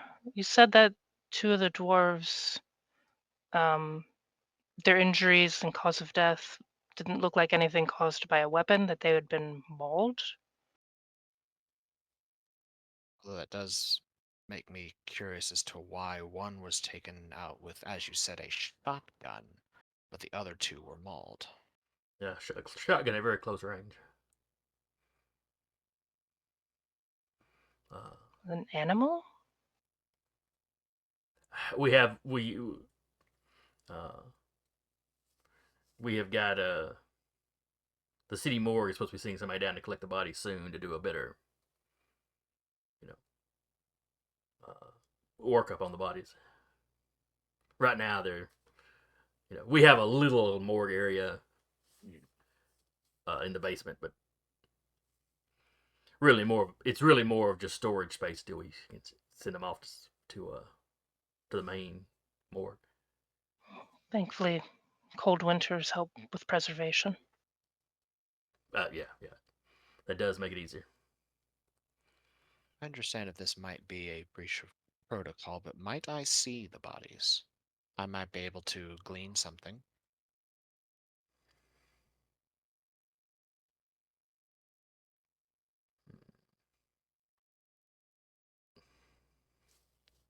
Give me a persuasion roll. Yay! Finally. Yeah, I know, and now watch me fail. But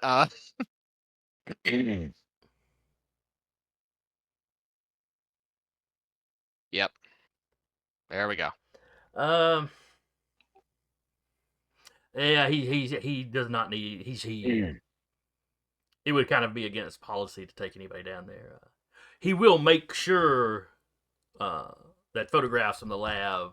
I mean, the DA would have access to that anyway. But he'll make sure some get sent to you, right away.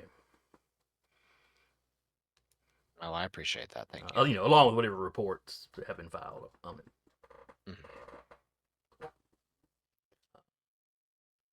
Now, if you'll excuse him, he has got a meeting he has got to get to. Thank you for your Understand. time, Captain. Indeed, thank you. Yes. And thank you. If there's Hopefully any we way can, we can assist.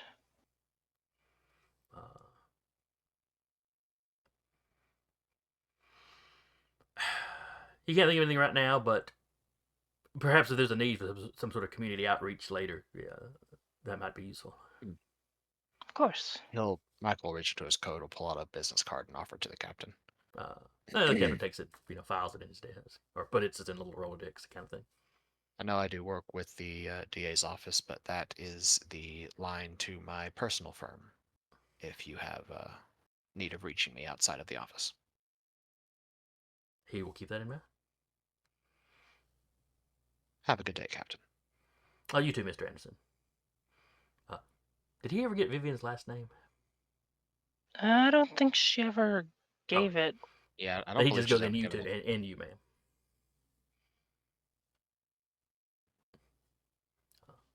On the plus side, he didn't Out of completely ignore character. you this time. Hey, Yeah. she's okay with that. That's character growth, baby. Me, out of character. Persuasion is my highest skill, and I have failed every roll. I feel that on a spiritual level. Yeah.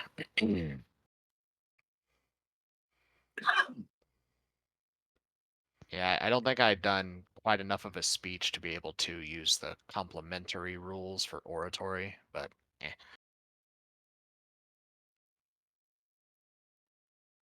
Oh, that went better than expected. it did. I now have to segue to the DA's office. And at some point go by the realtors to rent out that office that Mikey I'll used to use. I'll take care of looking into the information for Mickey's office. We'll be meeting up at the diner down there tomorrow, anyways. So I'd appreciate that. no problem. Have fun looking at files. I Whatever don't good. think they'll let me look. I don't believe they will, no. All right, Teak, Salvador. Huh. I assume Salvador will be more welcome here than other places. Yeah, Did you there's a say it mix. was- There's a mix of folks that live in this. Yeah. In this building. Is this another? This is a boss's room, a boss's house, Yep. right? Boss Marduk. Okay, so everyone else is already open carrying, so Salvador's just gonna sling his rifle over his back. That gets. Now this building. Hmm? It's a nice apartment building. Okay. Boss Marduk or someone associated with him owns it. And he reserves the top 2 floors for him. It's like a 7-story building. Okay. So there are just people who just live here. There's just there are civvies. Okay. There are civvies here. Okay. That's what I was looking at. If this They is are, like, it's an open secret that Marduk is based out of here. So nobody living here doesn't know who the neighbors are upstairs. okay. But And he'll just go with his usual piece. but it kind of makes the building almost one of the nicer ones because, like, nobody's. Who's gonna mess with the mob affiliated building? Yeah. Exactly. If an actual mob war breaks out, okay, then you may have to worry. But just That'll run of the never mill happen. crime doesn't hardly happen here. Yeah, he'll have his regular piece like strapped on the inside. But doesn't never makes a motion towards it unless Okay. Provoked. Are you carrying the rifle on your back? No. Okay. If there are civilians there, then yeah, he's not gonna do that. Okay. But you got like a side He'll have it. up on Yeah, his coat or something. Okay. Teak has both his too. So Yeah. Better to have what I don't need than need what I don't have.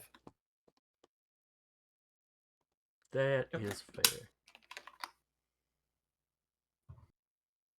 and I assume Teak has been here, so he's going to go Yeah. to the And you've got some of guard? Marduk's people in the lobby that just seem like they're just lounging around, but they're the guards. Yep. Because like I He's said, gonna- it's a regular apartment building as well, so people are yeah. coming He's and gonna walk up to one of the guards and just ask if the boss is in.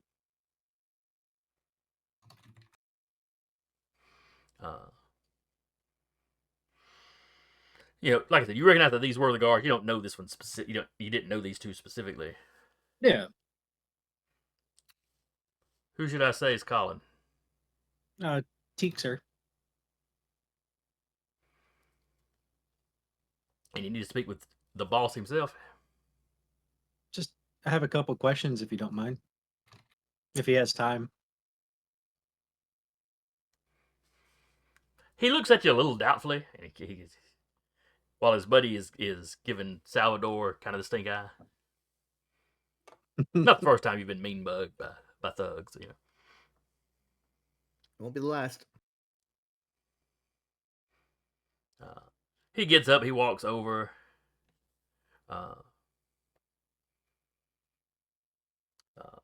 To a little desk. The lady behind the desk, as he's walking out, already pulls the phone out and sits it up top for him. Yeah. Yeah, we got a little lizard down here. Says he needs to talk to the boss, and his name is Teak. Mm-hmm. Are they all on a 2-way? You what now? Are they on like a 2-way? Well, he just walked over to the desk and used the phone. Oh, I'd like okay. to roll a listen to see if I can hear anything on the other line, other side. Well, he walked across He's the not room going- to the desk. Okay. So unless you Just- followed him over I didn't there. know. I didn't know how far. Okay. I assume he said wait here, so that Teeks would do that. Yeah. Okay, I'll send him up. He hangs up the phone. He looks a little surprised. What's this lizard do? Some What kobold walks in did- off the street. I thought I knew Lizard who is the a important stone people. cold I thought I know killer. who the important people were.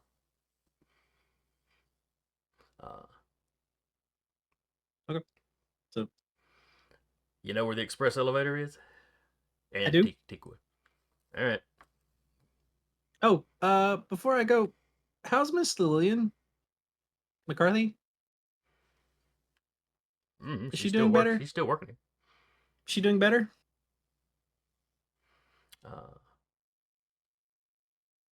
Let's see. How long ago would this have been? Probably a few years. Couple years, 2 to 3 years, maybe. This guy may be new because he looks a little confused. She's fine. She's been fine. Okay. Well, tell her Teek says hi. And goes to the express elevator. I'll go with Teak. Yep. So you go back, and there's a couple of elevators in the building. The one at the back of the building, goes basically straight up. Mhm. You've got the little bellhop kind of guy in there. You can picture an orc in a little uniform, with a little hat. It's just slightly too small.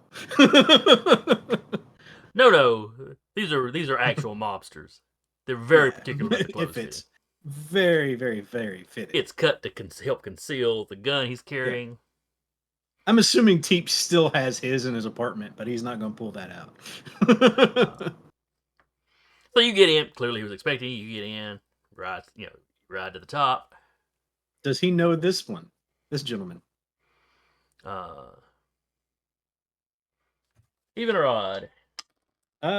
Even. Let's go even this time. You do not know him. Okay.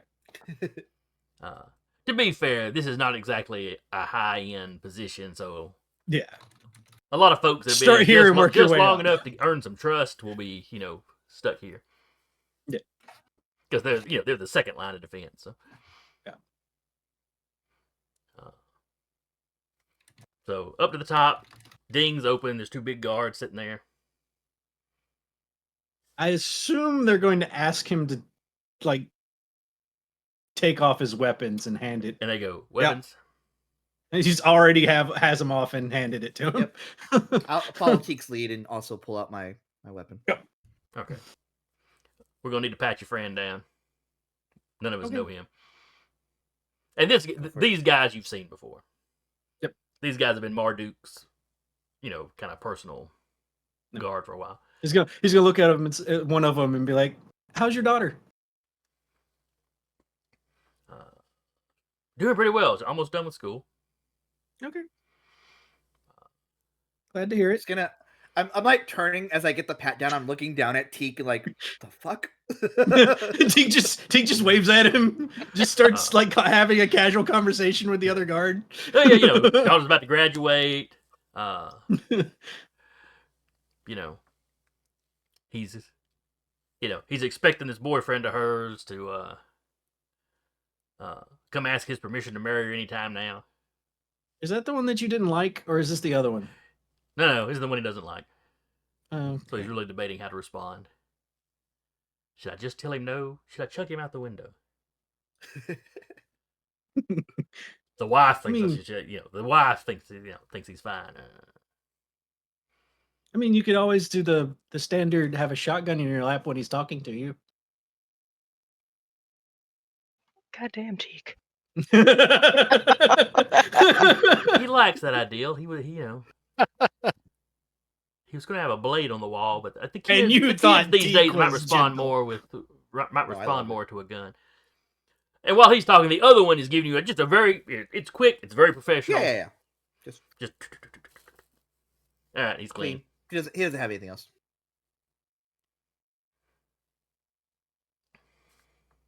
And the guy you were talking to leads the two of you back to the office. Quick knock on the door. You hear Boss Marduk. Send him in. He nods to him. Thank you. What's this guy's name? Let's see. What's a good mobster name? Sid. Skinny Pete. Sid. They call him Little Sid. You don't know why, because he's not very small. Teak never figured that out. Yep. And then I have artwork for Boss Marduk. Yay. We've uncovered an important NPC. Dun dun dun. Yes, he's one of the mob bosses. All the mob bosses are going to be important.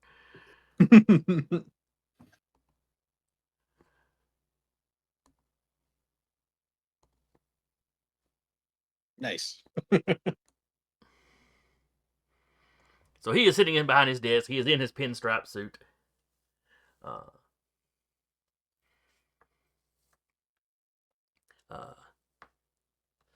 Teak, you have to you actually both of you give me spot rolls. Sure. Yep. Failure. Oh, yep. Failure. Okay. So Salvador doesn't notice, and truthfully, Teak would probably know this already. Petting a small cat and I can't see the cat. This is bullshit. I also I assume there's a special greeting or something like that that if you're talking to the boss you should do as a kind I of assume kiss the Godfather's ring sort of thing. kind of thing, yeah. Think these people stand on ceremony like that. So I asked. when you walk in and greet him, you have to just you have to stare him dead in the eye. Mhm. Orcs favor the bold. He stares him in the eye. Which is good because it means you don't accidentally stare at his little stumped pinky. It's not like he's missing part of it. It's like there's a joint missing in the finger. Ah, Just a mild. birth defect. No. Yeah, though you probably don't want to call it that around him. Sure. But he can be a little sensitive if people stare at him. Yep.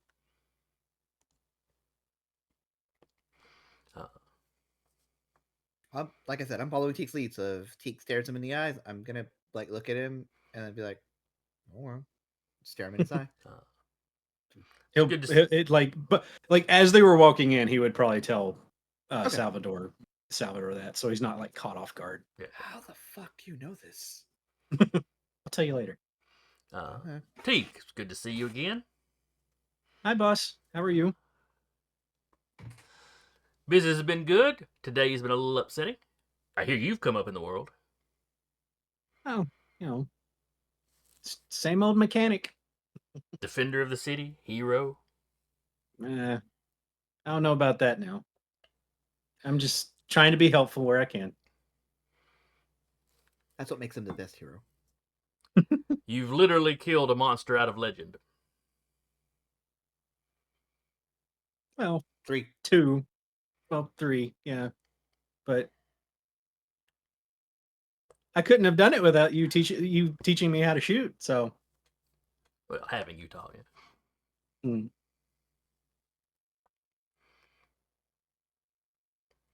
This must be Salvador then. That's me. He gives you an up and down. Just kind of looking him in his eyes the whole time as he does. Watching him scan. me. Anytime he tries to make eye contact with you, you try to make eye contact. You make sure you're making eye contact. Mhm. Hope it's Eventually okay if I brought him. he tells you you can relax. The official greetings are over. Oh. You just as soon as he's told to relax, you just see Teak hop up onto a chair and just sit. Salvador will sit. He's like, where I come from, they just give me tea and ask me about my family that I don't care to talk about. So Well, I have no interest in your family. Thank you. I appreciate that. And I can offer you a little better than tea. He snaps his finger, and one of the guards comes over with a decanter of something, and he pours it up. Ooh, weird drink from Mob Boss. I'm in. No, it's perfectly clear. Yeah, it sure is. It's the strong stuff. Doing vodka Pete shots knows with the exactly Mob what this Boss. is. Doing Everclear 'Cause with the you Mob don't- Boss. You don't turn it down. But you can just sip politely if you know how strong it is. Mm-hmm. Has Salvador ever had vodka before? Oh man, I don't know if he's had it before, but he knows he knows it when he gets the whiff of it. He's like, "Oh, that is not water." Because orcs mostly initially appeared in kind of Eastern Europe and further over. Mhm. So they Yeah. incorporated vodka Oh yeah, kind so of culturally. Salvador knows what vodka is because he's kind of gone a little globe hopping due to being in the service, but he doesn't know. He hasn't like had a whole lot of it. He just he's seen some soldiers in the service get real fucked up with it. And maybe, maybe you ran into some Russian soldiers. Yeah. But yeah, he'll drink. He'll drink. He's not gonna chug the whole thing, but he'll take a drink. Teak is sipping it, and when I mean sip, it's like a drop on his tongue every time. Teak specifically got a glass that basically scaled to him. He's doing a little mlem. Yeah, he's maybe double what a shot glass would be. Mm-hmm.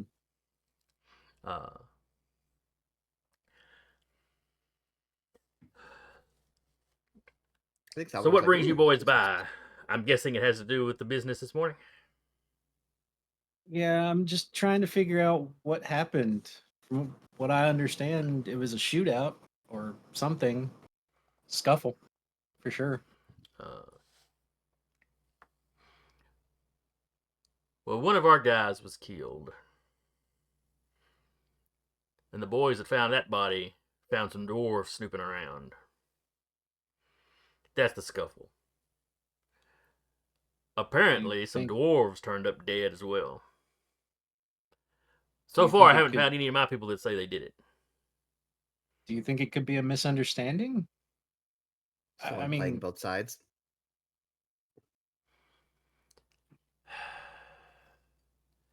We've had dust up with the ditch diggers before. And obviously we're competitors in business. But this seems oddly sudden. There hasn't been any particular tensions lately. Not between either of us or either of us and the Italians.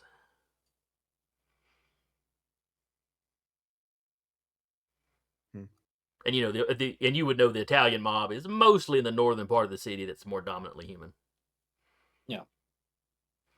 No area of town is completely one or the other. But I mean, outside of what I understand, a shootout happened several years ago. There hasn't been much of any kind of gunplay that often, right? Correct. That brings the wrong sort of attention. We'll occasionally sabotage one another. I wonder if someone's trying to rile you both up to maybe. It's a thought that's crossed my mind.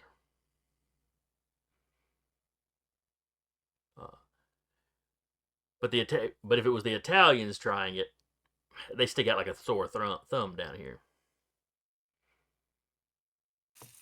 I mean, the Italians don't come down here that often, so. I think they'd prefer to stay way away.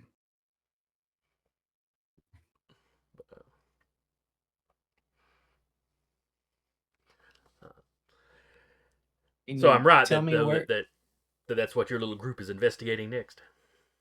Yeah, we're trying to figure out what happened. Maybe see if we can help. But We're running on fumes at the moment, but the rest of my group is trying to figure out other leads from. That's why they're not all here. Might also be weird if, 6, 7 And- people just showed up at the Yeah, at it's a respected boss's house. I was okay with one or two, but having all of you would kind of set a wrong image for. And he nods down towards the lobby where the new guys are.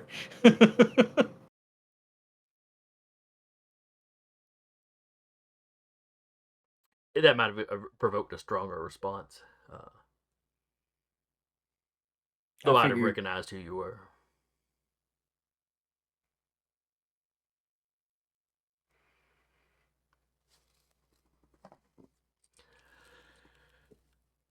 So as to your question, though, I have considered that this could be somebody trying to start something.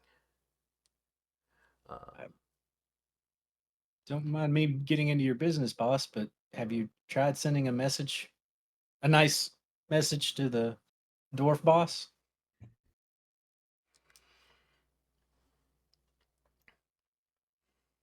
Parlay, perhaps? That might be seen, if I instigate that might be seen as a bit of weakness. That's true.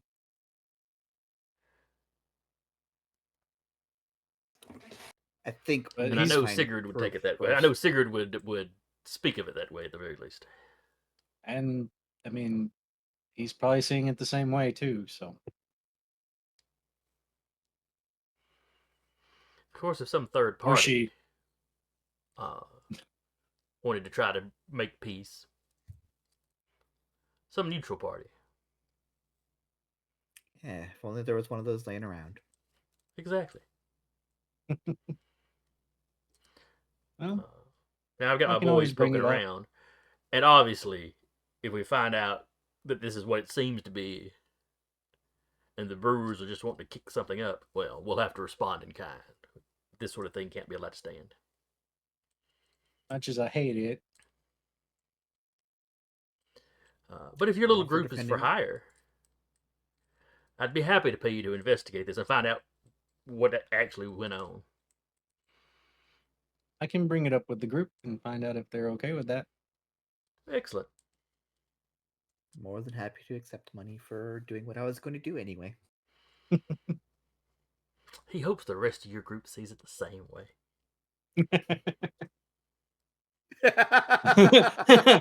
Immediately, I knew Teak knows that Michael's not going to be okay with it.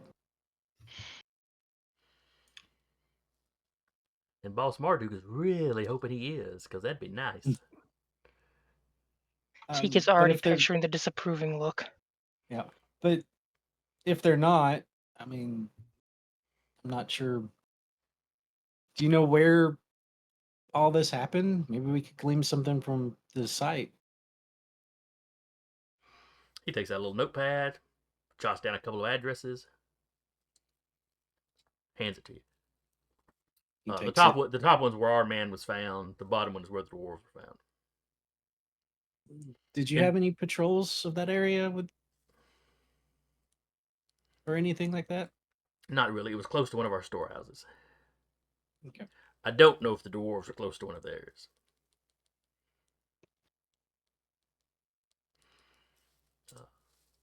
You'll have to inquire of them.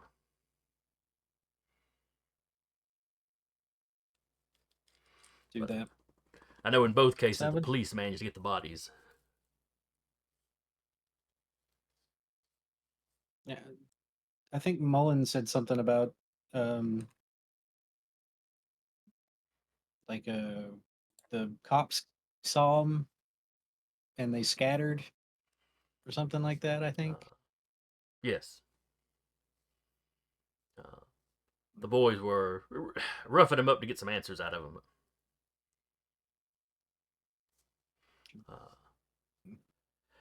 If Teek's- they'd been Teek's like- been thinking, they'd have simply brought them to me.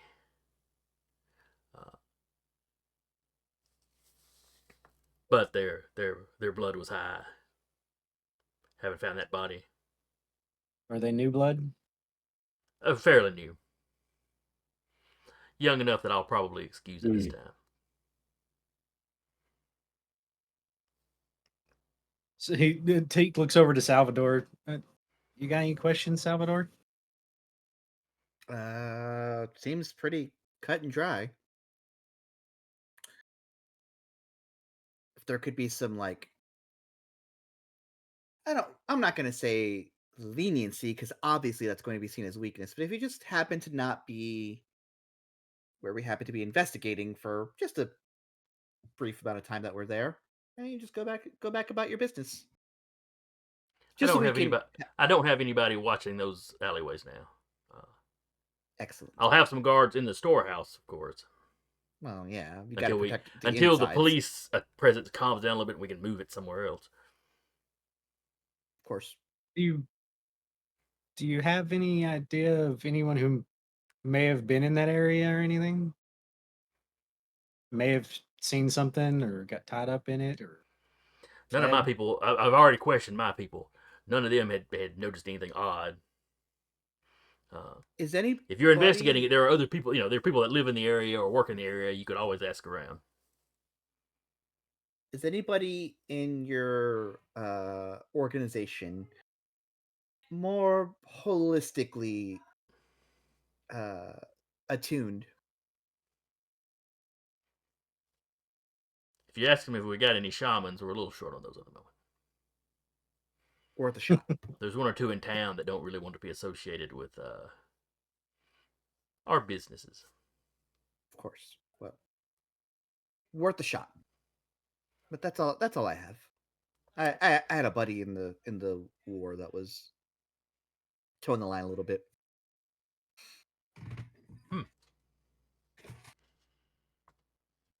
He doesn't mention Leo. So while he seemed to know you, while he's shown that he may know the group, he may not realize what your and Leo's connection was. Mm-hmm. He's not all knowing. He just knows a lot. Yeah, he just holds onto it and hoards it like a dragon.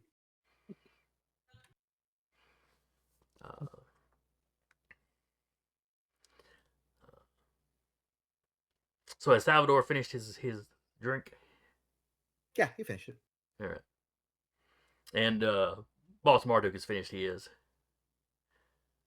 Teak is Teak is still maybe got sipping. that much left in it.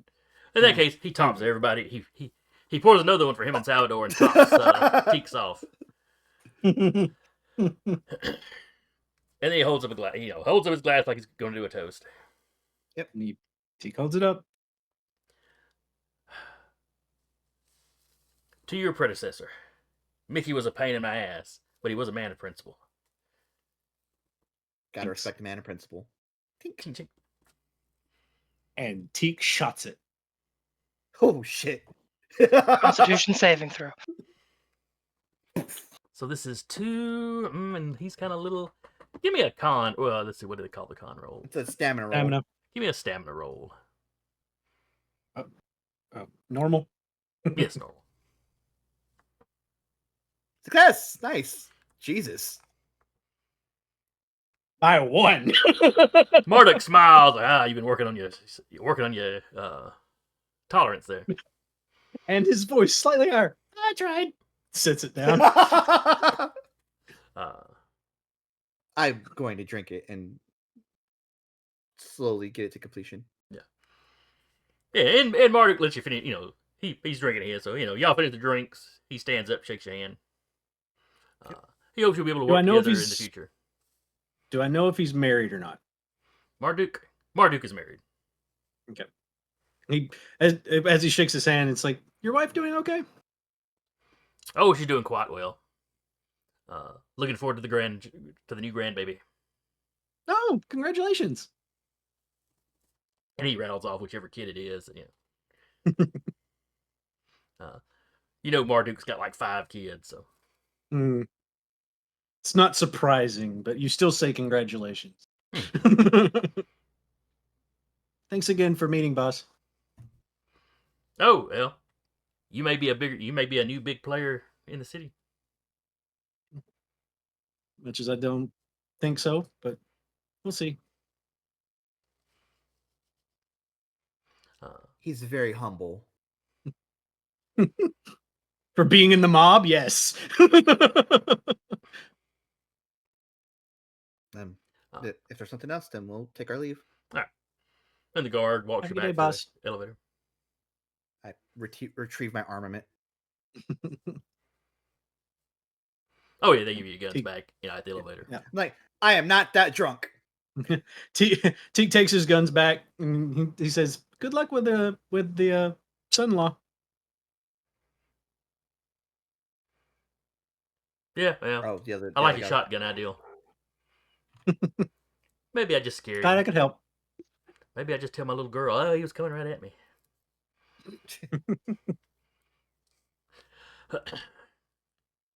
I think as we Teak get into the waves. elevator, I think it was as we get into the express elevator, Salvador's like, "What the? What?" Don't Let's forget, wait till we get to the car, please. there's a guy running the elevator in there. So Yeah. No, he's you- not gonna. He's not gonna. He's not gonna be like apoplectic. He's just like, so you have stories in the car, huh? In the Okay. car. Okay. all right, so y'all get back out of the Model T without any trouble. Yep. I just assume that there's some people, like some of the new guards or something, like sitting outside and Teek's like starting up the Model Teak. Yeah, but anybody I'm around here waiting knows you is used to that. Look, I'm just waiting for the day that there's a roll involved and you fail and that thing like backfires and starts spinning you. Whenever I need to make a vehicle roll, you'll find out how low that is. Like a hamster that trips in a hamster wheel. Oh my lord. That's scary in itself. Yep. All right. Right. We're just after 9:30, so I guess we'll wrap here. We'll pick up next week with y'all at the diner. We'll just start at the diner. Okay. And on the way, Teak will explain. Here's my backstory. His tragic backstory. Not so tragic, but okay. So I hope y'all had fun. Yep. I enjoyed running tonight. Hope anybody that comes by checks us out later. Hope you enjoyed it. Hope you'll join us next week. Again, I was your storyteller for the evening, Jason. And with me tonight has been Sarah as Vivian. Rappy as Charlie. Vigorous waves. Jeremy as Salvador. Duba as George Stone. More vigorous waving. Eric as Mr. Anderson. And Carr as Teak, the new big player in town. And we will see y'all next time. Bye-bye. So tread with care and heed the sign. Abomination, Ali's line.